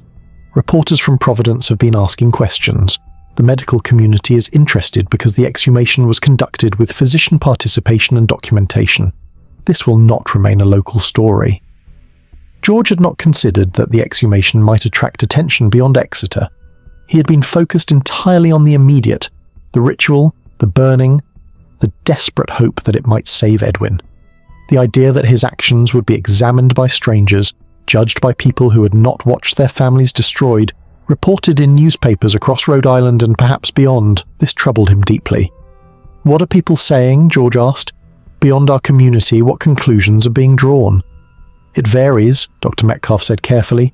"Some physicians are intrigued by the liquid blood finding and want to investigate whether there might be medical explanation for preserved organs. Others dismiss the entire event as superstitious nonsense that a trained doctor should never have participated in. Some newspapers are preparing sensational accounts about vampire hunting in modern America. Others will likely condemn the exhumation as barbaric." "And you?" George asked. "Do you regret your participation? Do you wish you had refused to assist?" Dr. Metcalf was silent for a long moment, staring at his hands. "I do not know, George.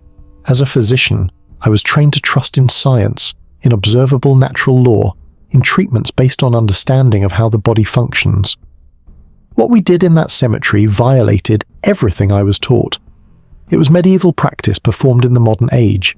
It should feel wrong to me, should burden my conscience with guilt." "But," George prompted when the doctor did not continue. "But I have no cure for consumption," Dr. Metcalf said quietly. "I watch families destroyed by this disease, and all I can offer is laudanum and platitudes. When desperate people come to me begging for help, I have nothing to give them except watching their loved ones die as comfortably as possible. So when you asked for my assistance in trying something, anything that might break the pattern, I could not refuse. Perhaps we were chasing superstition.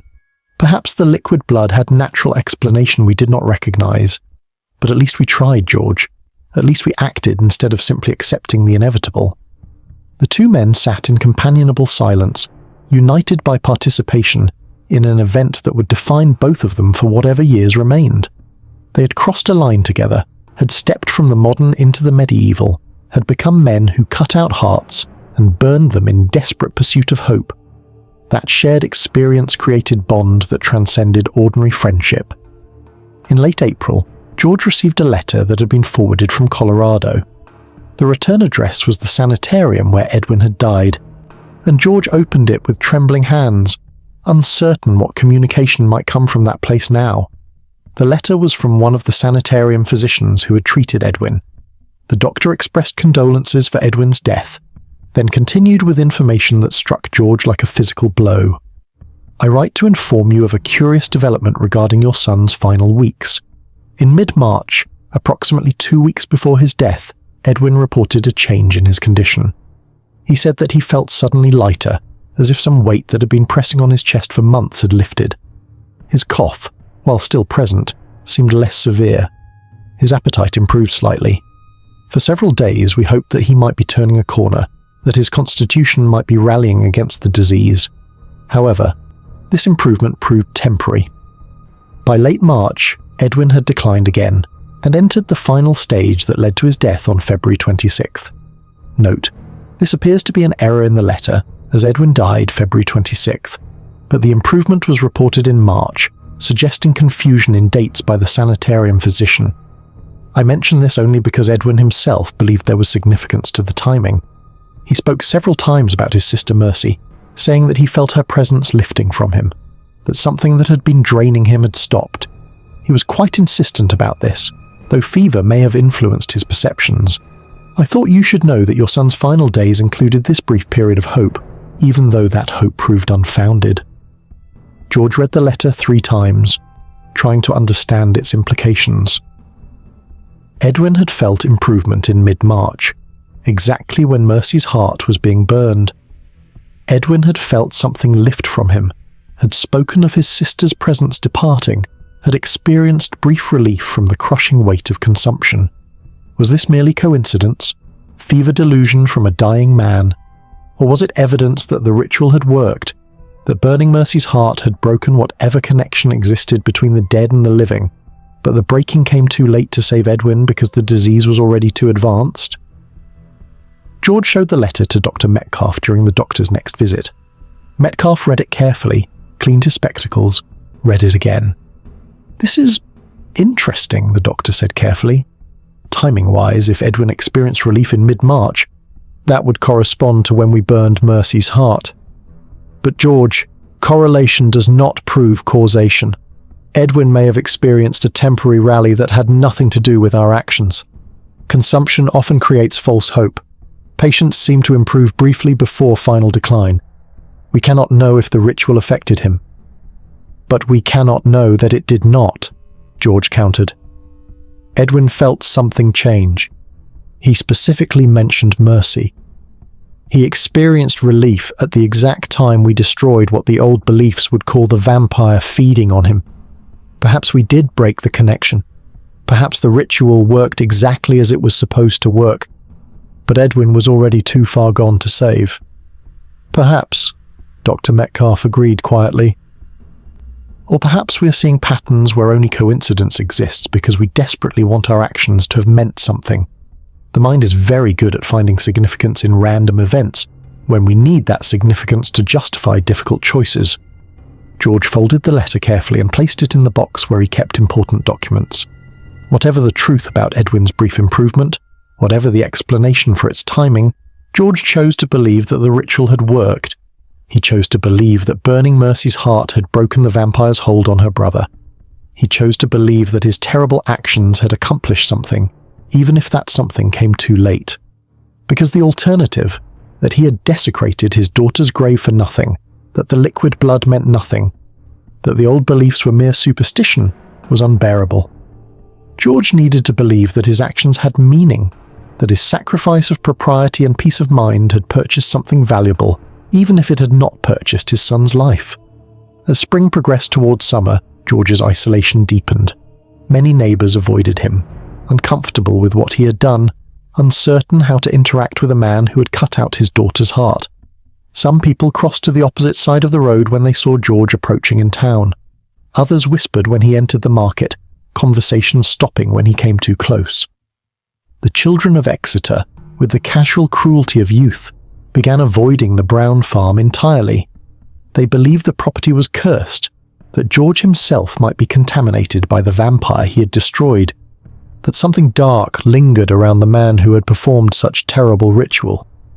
Parents did not correct these beliefs. In fact, some encouraged them, using George Brown as cautionary tale about what happened when superstition was elevated above Christian faith. Only a few people remained steadfast in their support.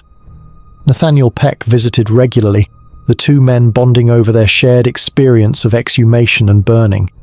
Several other fathers who had lost children to consumption sought George out, wanting to hear first-hand account of the ritual, considering whether they should pursue similar action for their own families. George found himself becoming reluctant expert on vampire beliefs and exhumation procedures. He explained what signs to look for, what the ritual required, what could be expected from the burning. He did not encourage these men to follow his example.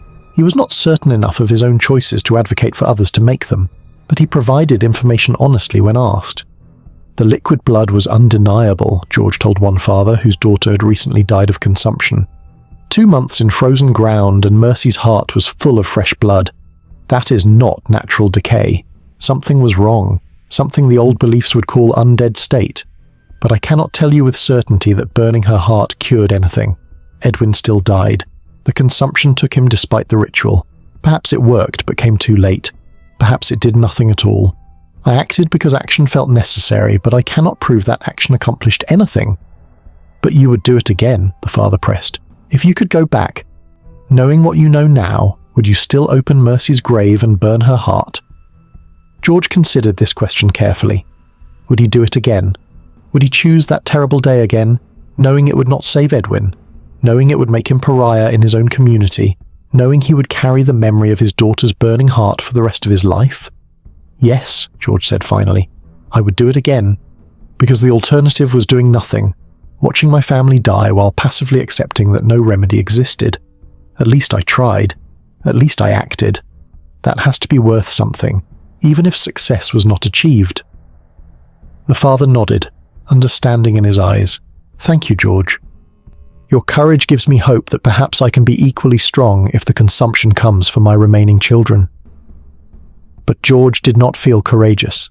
He felt broken, exhausted, hollowed out by loss and guilt and the terrible knowledge of what he had done. Courage suggested nobility of purpose, righteous action in pursuit of clear good. George felt nothing noble about cutting out his daughter's heart. He felt desperate, driven by love and fear to actions that civilized people should find unthinkable. In June, 3 months after the exhumation, George walked to Chestnut Hill Cemetery to visit his family's graves. He had avoided the cemetery since the burning, unable to face the disturbed earth and the knowledge of what lay beneath it. But now, with spring turning to summer and life returning to the Rhode Island landscape, he forced himself to return. The 4 brown graves sat in a row, the earth settled now, grass beginning to grow over the disturbed soil. George stood before the stones marking his wife and children and tried to find words, tried to pray, tried to feel anything beyond the numbness that had become his constant companion. I do not know if what I did was right, George said aloud to the dead beneath the stones. I do not know if you, Mercy, were truly vampire, if you fed on Edwin from your grave, if burning your heart accomplished anything. But I know I loved you, all of you. You were my family, my entire world, and I would have done anything to save you, even terrible things. Even desecration, even sin. The cemetery was silent except for birdsong and the whisper of wind through trees. No voices answered George, no signs manifested. The dead remained silent, either resting peacefully or rendered incapable of feeding, depending on which belief one accepted. Forgive me, George whispered. If what I did was wrong, if I violated you unnecessarily, forgive me. I acted from love, not malice. I tried to save what I could, even though in the end I saved nothing. He stood among the graves until the sun began setting, until shadows lengthened across the cemetery, until the stone markers around him seemed less like memorials and more like accusations. Then George Brown turned and walked away from his family's graves, returned to his empty farmhouse, and tried to determine how to continue living when everyone he had loved was dead and the actions he had taken to save them haunted his every waking moment and troubled his dreams. The aftermath of the exhumation would continue for the rest of George Brown's life. The day in March when he had opened graves and burned hearts would define him, would follow him, would be the thing people remembered long after he was gone. He had become the man who destroyed his daughter's body in pursuit of impossible hope, and that identity could not be shed or escaped. But George had kept his promise to Mary Eliza. He had protected their children, or tried to, doing whatever must be done even when what must be done was terrible. He had not surrendered to helplessness. He had acted. Whether that action was salvation or damnation, whether it was courage or madness, whether it accomplished anything or changed nothing, these questions would remain unanswered. But George Brown had stood in the darkness and fought back with the only weapons available to him, and he would carry that knowledge to his own grave. The Chapter 10, The Legacy Spreads, Summer 1892-1895. The story of Mercy Brown's exhumation spread outward from Exeter like ripples in a pond, growing larger and more distorted with each retelling. By summer of 1892, newspapers throughout Rhode Island were reporting on the event, each publication approaching the story through the lens of its particular editorial stance and audience expectations. The Providence Journal, Rhode Island's most respected newspaper, published a lengthy article in July that attempted balanced treatment of the exhumation. The reporter had travelled to Exeter, interviewed George Brown and Dr. Metcalf, spoken with witnesses who had been present at the burning. The resulting article presented facts without overt judgment, allowing readers to draw their own conclusions. The vampire superstition in Rhode Island, exhumation of bodies at Exeter, a strange belief still prevailing among some people. In the quiet farming community of Exeter, a ritual was recently performed that harkens back to medieval Europe rather than modern America. Mr. George T. Brown, having lost his wife and 3 children to consumption over the past 9 years, petitioned community leaders for permission to exhume the bodies of his deceased family members to check for signs of vampirism. On March 17th, witnessed by more than 40 people, including town officials and Dr. Harold Metcalf, the bodies of Mary Eliza Brown, deceased 1883, Mary Olive Brown, deceased 1888, and Mercy Lena Brown, deceased January 1892, were exhumed from Chestnut Hill Cemetery. The first 2 bodies showed normal decomposition. However, Mercy Brown's body, despite 2 months of burial in frozen ground, showed remarkable preservation. Most significantly, when Dr. Metcalf opened the chest cavity, he discovered liquid blood in the heart and lungs. According to folk belief prevalent in some Rhode Island communities, such preservation and liquid blood indicate that the deceased has become vampire, feeding on living relatives from the grave.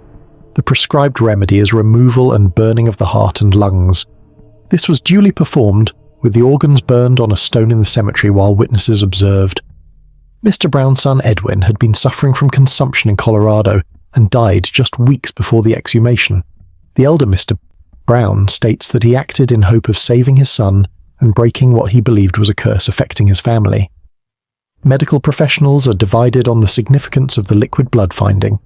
Some suggest that cold preservation and other natural factors might account for the body's condition. Others find the preservation anomalous and worthy of further investigation. The practice of exhumation and burning is condemned by religious authorities as desecration, but defended by some community members as desperate measure in face of disease that modern medicine cannot cure. This is not the first such exhumation in Rhode Island. Similar rituals have been performed in Griswold, Foster, and other communities where consumption has ravaged families. The persistence of these practices, even in the modern age of 1892, suggests that folk beliefs maintain power when conventional remedies fail. The article was reprinted in newspapers throughout New England, bringing the Mercy Brown case to attention of thousands of readers who had never heard of Exeter. Some publications added editorial commentary condemning the exhumation as barbaric. Others treated it as curious anthropological phenomenon, evidence that old world superstitions persisted even in America's supposedly enlightened society. A Boston Medical Journal published a more analytical piece focusing on the liquid blood finding. The author, a physician interested in death processes and decomposition, proposed several natural explanations. The presence of liquid blood in a corpse 2 months post-mortem, while unusual, is not necessarily supernatural. Several factors could account for this phenomenon. 1. Cold preservation. The body was buried in January during Rhode Island's coldest period. Frozen or near-frozen temperatures can significantly slow decomposition and prevent blood coagulation. 2. Gravitational pooling. Blood naturally settles to lowest points after circulation ceases. If the body was positioned such that the heart and lungs occupied the lowest position, blood would collect in these organs. 3. Individual variation. Some bodies decompose more slowly than others due to factors we do not fully understand: body chemistry, health at time of death, environmental conditions. 4. Incomplete examination. The exhumation was performed by a rural physician without specialized training in forensic medicine. More thorough examination might have revealed evidence of decay not immediately apparent. While the liquid blood is striking, it does not require supernatural explanation. The vampire belief persists because people seek patterns in tragic events and grasp at explanations that give meaning to meaningless suffering. Consumption kills multiple family members because it is contagious disease spread through close contact and perhaps inherited constitutional weakness. The pattern is epidemiological, not supernatural. However, we must acknowledge that medical science does not yet fully understand consumption or why it affects some families so devastatingly. Until we develop cure for this terrible disease, folk remedies will continue to tempt desperate people, and physicians should approach such beliefs with compassion rather than condemnation. This medical perspective influenced some opinion but did little to resolve the central debate. People who believed in vampires saw the liquid blood as clear proof. People who rejected supernatural explanations insisted on natural causes, and people who had lost family members to consumption often cared less about theoretical explanations than about any action that might prevent further deaths. George Brown found himself receiving letters from throughout New England, some supportive, some condemning, some simply curious. A woman in Connecticut wrote, "Dear Mr. Brown, I read of your brave actions in the newspaper and wanted to express my admiration. My husband died of consumption 3 years ago, and now my daughter shows symptoms. The doctors can do nothing. I am considering exhumation of my husband's body to check for the signs you found. Please advise me. Do you believe the ritual worked? Did burning the heart accomplish anything?" George struggled with how to answer such letters. What could he say? That he believed the ritual worked but had no proof? That Edwin had felt relief at the exact time Mercy's heart was burned but had died anyway? That the liquid blood was undeniable but its meaning remained disputed? Eventually George wrote back, "Madam, I cannot advise you what to do. I can only tell you what I did and what I found. The choice to exhume must be yours, made with full understanding that it cannot be undone. If you decide to proceed, document everything carefully and have medical supervision. Whether such actions cure consumption, I cannot say with certainty, but they represent action rather than helplessness, and sometimes action is necessary for peace of mind even if outcomes remain uncertain." He sent similar responses to dozens of inquiries, becoming reluctant counselor to desperate people seeking any hope against the disease that ravaged their families. He did not encourage exhumation, but neither did he discourage it. He simply provided information and allowed others to make their own terrible choices. In autumn of 1892, another Rhode Island family performed exhumation rituals similar to the Browns. The Tyler family of Foster had lost 3 children to consumption over 2 years, and when the mother fell ill, the father requested permission to exhume the first child who had died. The exhumation was performed with less ceremony than the Browns had received. But the results were similar. The body showed preservation, liquid blood was found in the heart, and the organ was burned according to traditional remedy. The Tyler case received less attention than the Brown case, perhaps because it was no longer novel, perhaps because the Tyler family was less willing to discuss their actions publicly. But it demonstrated that the Brown exhumation had not been an isolated incident. The old beliefs persisted, and desperate people continued turning to them when modern medicine failed.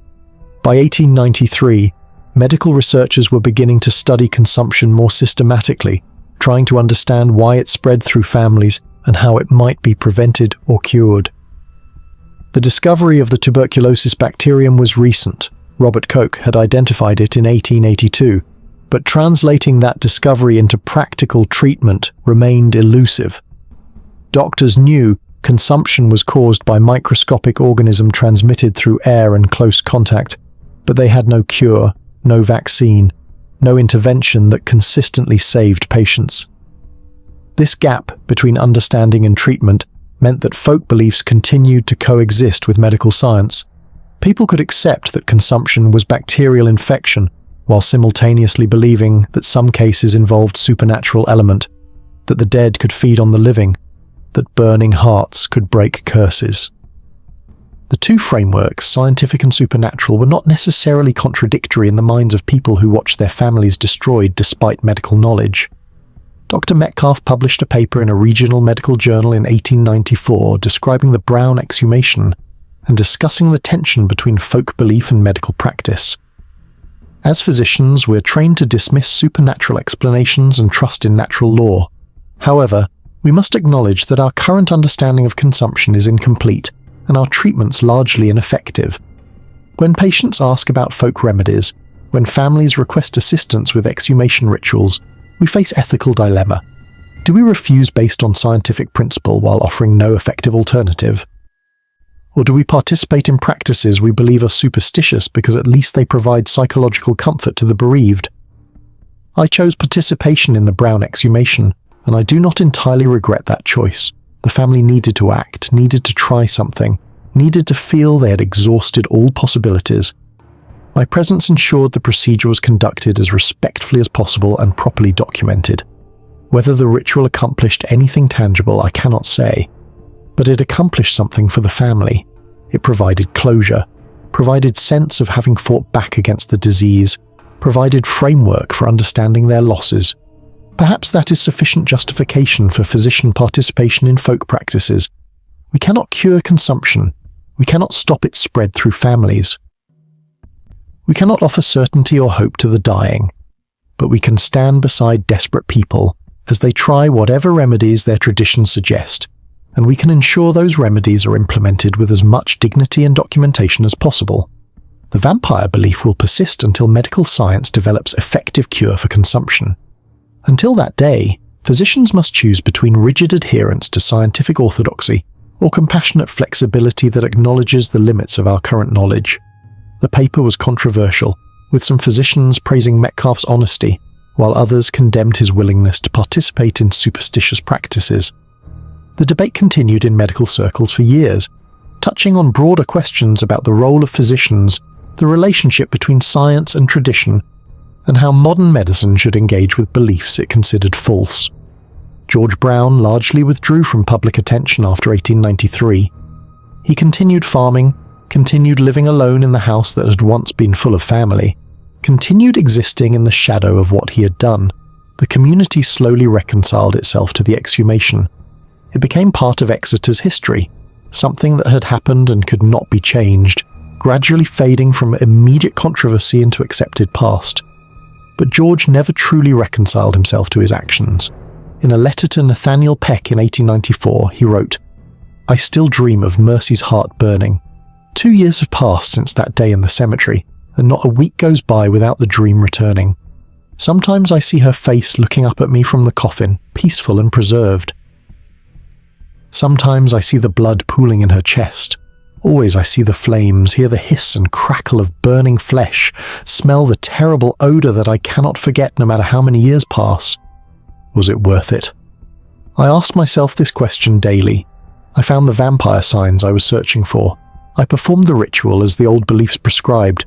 I acted instead of surrendering to helplessness. But Edwin still died. Mercy's body was violated. I became the man who cut out his daughter's heart. and I do not know if any of it accomplished anything beyond satisfying my desperate need to fight back against the consumption that destroyed my family. I live with that uncertainty. I carry it every day, alongside the grief and the loneliness and the knowledge that everyone I loved is dead while I remain. If there is judgment after death, if I must answer for what I did, I will tell God the truth. I acted from love. I was desperate and broken and willing to do terrible things in hope of saving my children. If that damns me, then I accept damnation. But I could not simply do nothing while my family died. Nathaniel Peck kept this letter, and it survived as one of the few documents in George Brown's own words describing his state of mind after the exhumation. The letter revealed a man haunted by his choices, uncertain whether he had done right or wrong, carrying burden of doubt alongside grief. The consumption epidemic began to subside in Rhode Island by the mid-1890s, though whether this was due to natural disease cycles, improved public health measures, or some other factor remained unclear. Believers in the vampire remedy credited the exhumations, the Browns, the Tylers. Others performed quietly without publicity, with breaking the curse and stopping the plague's spread. Skeptics attributed the decline to coincidence and the inevitable ebb of any epidemic. The truth, as with most things regarding the Mercy Brown case, remained ambiguous. What was certain was that a father had loved his family desperately enough to do unthinkable things in attempt to save them, that a community had been divided by the collision between folk belief and modern sensibility, that the gap between disease and cure had driven people to ancient remedies when contemporary medicine offered nothing. And in Chestnut Hill Cemetery, beneath stones marking the Brown family graves, Mercy Brown lay with an empty chest where her heart should be, her body bearing eternal evidence of her father's desperate love and the terrible choices desperation demands. Chapter 11. George Brown's Remaining Years, 1895-1922. George Tillinghast Brown lived for 3 decades after the exhumation, 3 decades of solitary existence in the farmhouse that had once held his family, 3 decades of carrying the weight of what he had done on that March morning in 1892. He was 47 years old when Mercy's heart burned, and he lived to 77, dying in 1922, having outlived his entire family by decades. Those years were marked by isolation, hard work, and a kind of grim persistence that sustained him when life offered little reason to continue. George maintained the farm because work provided structure, because animals needed tending and crops needed planting regardless of the farmer's grief, because motion was preferable to stillness and thought. He never remarried, though he was still relatively young when Mercy died, and several widows in the community made it known they would welcome his attention. George could not imagine sharing his life with anyone again, could not conceive of replacing Mary Eliza, or building a new family when his first family remained so present in his thoughts and dreams. The farmhouse held ghosts, not supernatural entities, but memories so vivid they felt nearly tangible. Mary Eliza's voice in the kitchen, Mary Olive's competent hands managing household tasks, Mercy's laugh echoing through the rooms, Edwin's heavy footsteps on the porch after a day's work. These memories were both comfort and torment. They kept George's family alive in his mind, but simultaneously reminded him of everything he had lost. He spoke to the ghosts sometimes, conducting one-sided conversations with wife and children who could not answer, telling them about the day's work, the weather, the state of the farm. The community's relationship with George remained complicated. Some people admired his determination and the courage it took to pursue the exhumation. Others remained troubled by what he had done, viewing him as a man who had violated sacred boundaries. Most simply found him sad, a tragic figure who had lost everything and never fully recovered. Children gave George Brown a wide berth, having absorbed their parents' discomfort and transformed it into superstitious fear. They believed the Brown farm was haunted, that George himself might be cursed, that anyone who got too close might be tainted by the darkness that had consumed his family. George noticed this avoidance, but did not try to correct it. In some ways, he preferred being left alone. Dr. Harold Metcalf remained George's most consistent friend throughout the 1890s and into the new century. The doctor visited regularly, ostensibly to check on George's health, but actually to provide companionship and someone to talk with who understood what the exhumation had meant, what it had cost. They rarely spoke directly about the burning, but it hung between them always, the shared experience that bound them together. Both men had crossed a line that day, had stepped from the world of ordinary morality into territory more ambiguous and troubling. That crossing marked them, set them apart from people who had never faced such terrible choices. "Do you think about it often?" Dr. Metcalf asked during a visit in 1887, 5 years after the exhumation. "Every day," George replied simply. "Sometimes every hour. I dream about it still. Mercy's face in the coffin, the blood in her chest, the heart burning. The dreams have become less frequent over the years, but no less vivid." "I think about it too," the doctor admitted. "I question whether I should have participated, whether my medical knowledge should have prevented me from engaging in folk ritual, whether I violated my oath to do no harm by cutting into a corpse and removing organs for burning." "Do you regret it?" George asked. Dr. Metcalf considered this carefully. "I regret that it was necessary, or felt necessary. I regret that modern medicine had nothing better to offer your family. I regret that desperation drove us to actions that haunt us still. But do I regret the participation itself? I do not know. We acted according to the best knowledge available to us, even if that knowledge was traditional rather than scientific. We tried to help when help seemed impossible. That has to count for something." "Yes," George agreed quietly. "That has to count for something." As the 19th century gave way to the 20th, as new technologies transformed American life and modern sensibilities increasingly rejected old-world beliefs, the Mercy Brown exhumation began to seem like relic from a more primitive time. Electric lights replaced oil lamps, telephones connected distant communities, automobiles appeared on roads alongside horses and wagons. The world was changing rapidly, becoming more modern, more scientific, more dismissive of superstition. But consumption continued killing. The disease that had destroyed the Brown family remained incurable well into the 20th century, and people continued dying of tuberculosis in numbers that made the epidemic one of the deadliest in human history. The gap between disease and cure persisted, and in rural areas where modern medicine was less accessible, the old beliefs persisted too. George occasionally heard of other families performing exhumations, always quietly, always with less publicity than the Brown case had received. The practice never stopped entirely, it simply went underground, became something desperate people did privately rather than publicly, became part of the hidden history of how communities coped with tuberculosis before antibiotics existed. In 1904, George received a visitor who surprised him, a young researcher from Brown University who was studying tuberculosis and folklore. The man, earnest and respectful, wanted to interview George about the exhumation, wanted to understand why it had been done, and what George believed about its efficacy.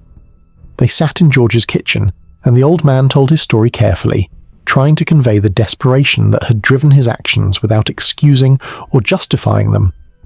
"I do not ask you to approve what I did," George said. "I do not approve of it myself most days. But I need you to understand that when consumption takes your family member by member, when doctors can do nothing and prayers go unanswered, when you watch everyone you love die in the same terrible way, desperation becomes overwhelming. The old beliefs offered action, offered hope, offered some possibility that something could be done. So I acted. I opened graves and burned hearts, because the alternative was accepting that my family was doomed and I was helpless to save them." The researcher took careful notes and asked thoughtful questions. "Do you believe the ritual worked? Do you think burning Mercy's heart accomplished anything?" George had thought about this question for 12 years, had turned it over in his mind countless times, and still did not have definitive answer. "I do not know," he said honestly. "Edwin felt some relief at the time Mercy's heart was burned, but he died anyway. Perhaps the ritual came too late. Perhaps it did nothing at all. Perhaps the liquid blood in Mercy's chest had natural explanation I did not understand. I will never know with certainty whether I fought darkness or chased illusion." "But you would do it again?" the researcher pressed. "Knowing what you know now?"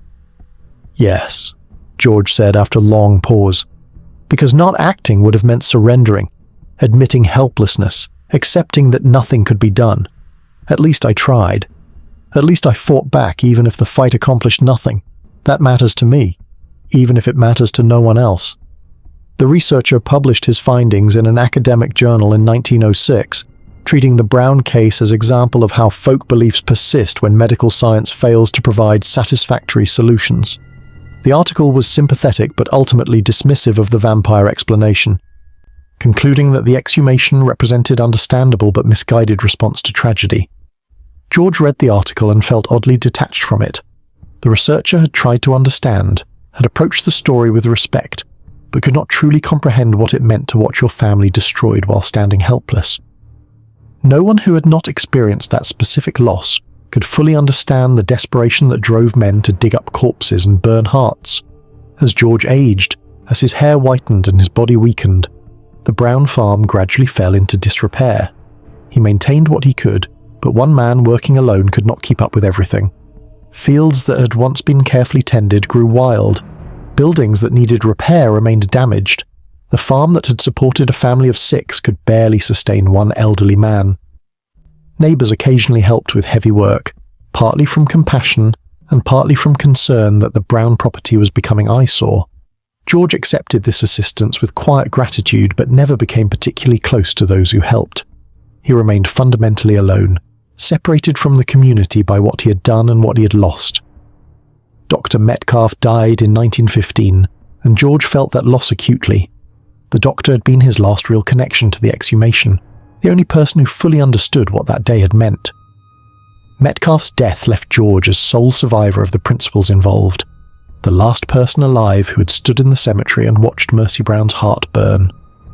George attended Metcalf's funeral and stood at the graveside feeling the weight of being last man standing. Everyone else who had been central to that March morning was dead now. Mercy, Edwin, Dr. Metcalf, even Nathaniel Peck had died in 1910. George alone remained, carrying memories no one else could fully share. In his final years, George Brown became something of a local curiosity. The exhumation had been 30 years in the past, long enough that it had passed from immediate controversy into local legend. Younger people knew the story but had not lived through it, did not feel the same discomfort their parents had felt. They were curious about the old man who lived alone on the Brown farm, who had done the famous thing their grandparents whispered about. Sometimes children would dare each other to approach the Brown farmhouse, to get close enough to see the old man, to prove they were brave enough to face the ghost of that dark history. George saw them watching from the road sometimes, saw them whispering and pointing, and understood that he had become folklore himself, not just the man who burned his daughter's heart, but the haunted survivor, the cursed father, the walking embodiment of the story. He did not try to discourage these perceptions. Let them believe what they wished. Let him be monster or victim or cautionary tale as suited their purposes. George was too old and too tired to care much about his reputation. In spring of 1922, at age 77, George Brown fell ill with pneumonia. He was alone in the farmhouse when the illness struck, alone when fever took hold, alone when breathing became difficult. A neighbour found him 2 days later, delirious and weak, and arranged for him to be taken to the small hospital in the nearby town. George died on May 3rd, 1922, exactly 30 years, 1 month and 16 days after Mercy's exhumation. He died as he had lived since 1892, alone, carrying the weight of what he had done, still uncertain whether his actions had been salvation or sin. His funeral was small, attended mostly by neighbours who felt obligated to pay respects to the old man who had lived among them for so long. No family members existed to mourn him.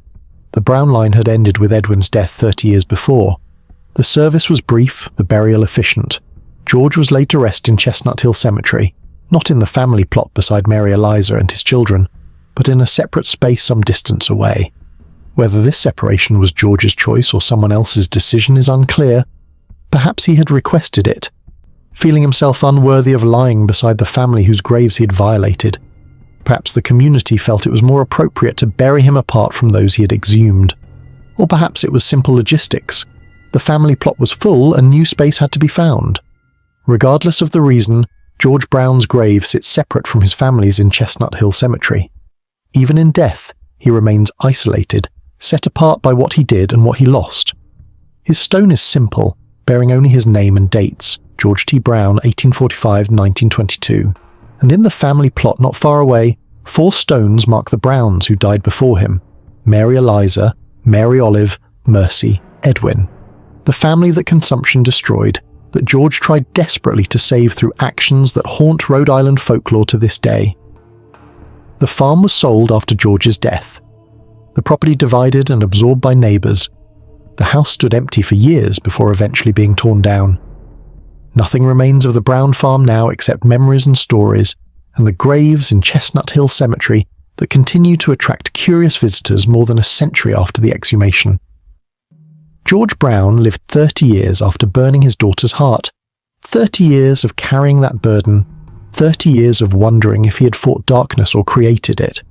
He never found peace, never reached certainty about whether his actions had meaning or were merely desperate man's futile gesture against implacable disease. But he had kept his promise to Mary Eliza. He had tried to protect their children, had done what he believed must be done even when doing it required becoming the kind of man who desecrates graves. Whether that was enough, whether it justified the violation, whether it accomplished anything beyond giving George something to do when helplessness was unbearable, these questions followed him to his grave and beyond. Chapter 12. The Eternal Mystery, 1922, Present. George Brown's death in 1922 did not end the story of Mercy Brown and the exhumation. If anything, his death freed the story from the constraints of living memory, allowed it to evolve from recent history into legend, from documented event into folklore that could be shaped and reshaped according to the needs of each generation that encountered it.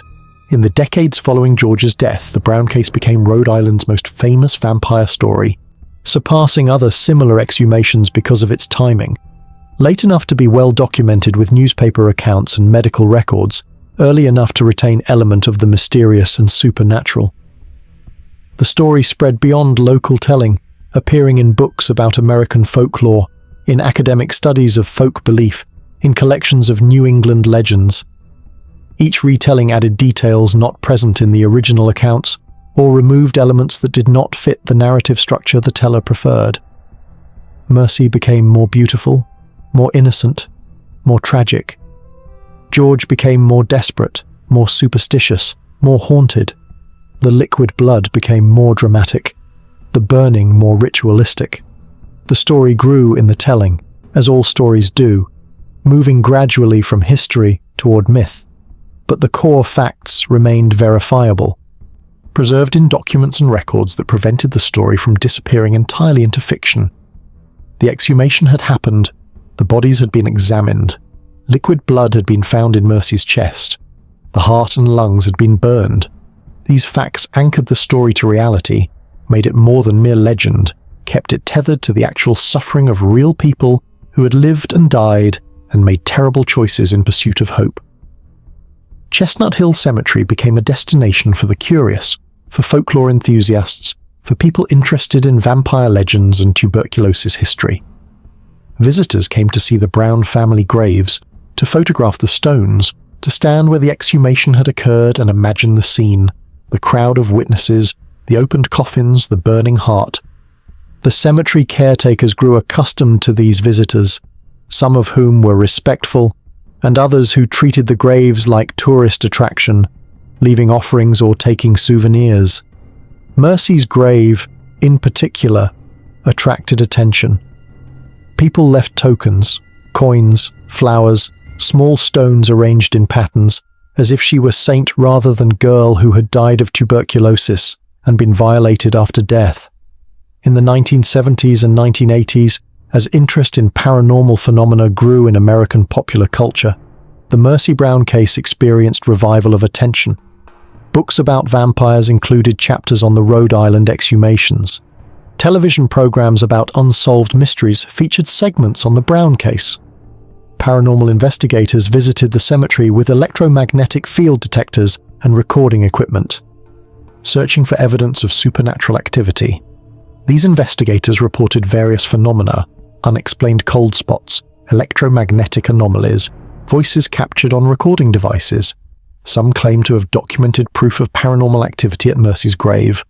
Others found nothing beyond what might be expected in any old cemetery. The evidence remained ambiguous, open to interpretation, proving nothing definitive but keeping alive the question of whether something more than natural death had occurred in the Brown family. medical researchers in the late 20th century revisited the question of liquid blood in corpses. Several studies examined decomposition processes and found that under certain conditions, particularly cold temperatures and specific body chemistry, blood could remain liquid for weeks or even months post-mortem. This provided possible natural explanation for what had been found in Mercy's chest, suggesting that George Brown might have desecrated his daughter's body based on preservation that had ordinary rather than supernatural cause. But these medical explanations did not entirely satisfy everyone. Those who believed in the vampire interpretation pointed out that even if liquid blood could have natural cause, the pattern of deaths in the Brown family, the systematic destruction, one member after another, suggested something beyond coincidence, and Edwin's reported feeling of relief at the exact time Mercy's heart burned remained difficult to explain through normal medical understanding. The debate continued as it had since 1892, with neither side able to definitively prove its position. The vampire believers could not demonstrate supernatural causation. The skeptics could not account for all the phenomena observed and reported. The mystery endured, as mysteries often do when evidence is ambiguous and stakes are emotional rather than merely intellectual. In 1993, more than a century after the exhumation, a historical marker was placed near Chestnut Hill Cemetery, commemorating the Mercy Brown case. The marker text was carefully worded to avoid taking position on whether the vampire belief was justified. Mercy Brown Vampire Incident. In 1892, the body of Mercy Lena Brown was exhumed from this cemetery and examined for signs of vampirism. The ritual was performed by her father, George Brown, with medical supervision and community support, in response to consumption epidemic that had killed multiple Brown family members. Liquid blood found in the corpse's heart was interpreted by some as evidence of undead state. The heart and lungs were burned according to traditional folk remedy believed to break vampires' curse. This event represents intersection of folk belief and emerging medical science in late 19th century Rhode Island. The marker attracted more visitors, turned the site into acknowledged historical location rather than merely local curiosity. Tour companies began including Chestnut Hill Cemetery in their Rhode Island folklore tours. The story of Mercy Brown became part of the state's official history, taught in schools alongside other historical events. But what did the story mean? What lessons could be drawn from the tragedy of the Brown family and George's desperate actions? The answers varied depending on who was interpreting the events. For some, the story illustrated the persistence of superstition even in the modern age, the danger of allowing fear to override reason, the harm that could result when folk beliefs were elevated above scientific understanding. These interpreters viewed George Brown as cautionary tale about what happened when desperate people rejected medical expertise in favor of medieval practices. For others, the story demonstrated the limits of medical science, the gaps that existed between disease and cure, the legitimate frustration people felt when experts could offer no solutions. These interpreters viewed George Brown as a tragic figure who had tried the only remedy available to him when conventional medicine failed, who had acted rather than accepted helplessness. Still others saw the story through lens of compassion, a father who loved his family desperately enough to do unthinkable things, who carried the burden of his actions for 30 years, who never found peace or certainty about whether he had done right or wrong. These interpreters focused less on whether vampires were real and more on the human cost of facing impossible choices. Perhaps all these interpretations held truth. Perhaps the Mercy Brown case was simultaneously cautionary tale, indictment of medical limitations, and story of love pushed to terrible extremes. Perhaps the power of the story lay precisely in its ambiguity, in the way it refused simple conclusions or easy moral lessons. What remained certain, more than a century after the exhumation, was that people continued to be fascinated by the case. Books were written examining it from various angles: historical, medical, folkloric, psychological. Academic papers analysed it as example of folk belief persistence, public health response to epidemic disease, community dynamics under stress, intersection of science and superstition. The story appeared in popular culture too. Horror films drew inspiration from it. Novels incorporated elements of the Mercy Brown case into fictional narratives. Musicians wrote songs about the vampire of Rhode Island. The story had entered the cultural consciousness, become part of the American folklore landscape. In 2017, the 125th anniversary of the exhumation, several events commemorated the occasion. Historians gave lectures about the Brown case and the tuberculosis epidemic. The cemetery held a special remembrance ceremony. Local newspapers ran feature articles examining the story's enduring appeal and what it revealed about Rhode Island history. During these commemorations, descendants of people who had witnessed the original exhumation shared family stories that had been passed down through generations. These oral histories added texture to the documented facts, providing details about how the community had reacted, how the controversy had affected daily life in Exeter, how the story had been told and retold within families over decades. One descendant shared a letter written by her great-grandmother, who had been present at the burning. "I stood in that cemetery and watched them burn the poor girl's heart, and I have never forgotten it. The smell was terrible and the sight was worse, but what I remember most was Mr. Brown's face. He looked like a man who had already died but whose body had not yet realized it. He stood so still, watching his daughter's heart burn, and I knew he would carry that sight to his grave. I have wondered many times over the years whether we were right to allow it, whether we became accomplices to desecration, or whether we simply witnessed a desperate man doing the only thing he could think to do when everyone he loved was dead or dying." This testimony captured the enduring ambiguity at the heart of the Mercy Brown case, the uncertainty about whether what had been done was justified, the recognition that all the participants had been acting from desperation rather than cruelty, the acknowledgement that sometimes there are no good choices, only terrible ones. Modern visitors to Chestnut Hill Cemetery stand before Mercy Brown's grave and try to imagine what happened in March of 1892. They look at the stone marking the grave of a 19-year-old girl who died of tuberculosis and whose body was exhumed, examined and desecrated in front of 40 witnesses. They try to understand what it meant, why it happened, whether it accomplished anything. Some visitors feel sadness for Mercy, for the violation her body suffered, for the way her death was transformed into spectacle and folklore. Some feel sympathy for George Brown, for the impossible choices he faced, for the 30 years he lived carrying the weight of what he had done. Some feel anger at the community that allowed the exhumation, at the doctor who participated, at the system that left desperate people with no better options. And some visitors feel something less easily defined, a sense of standing at the intersection of science and belief, reason and desperation, modernity and tradition. The Brown case forces confrontation with uncomfortable questions about what people are capable of when pushed to extremes, about how far love can drive someone, about where the line falls between fighting darkness and creating it. The graves remain. The stones mark lives that ended more than a century ago. Mary Eliza Brown died 1883. Mary Olive Brown died 1888.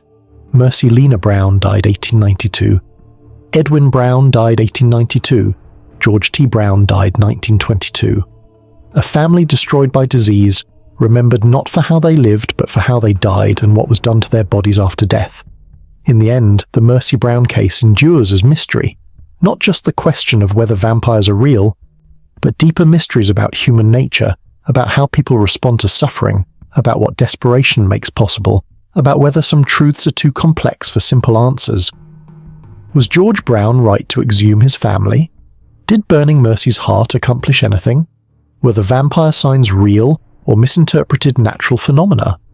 These questions have no definitive answers, not because evidence is lacking, but because the questions themselves may be unanswerable, may belong to a category of human experience that defies simple resolution.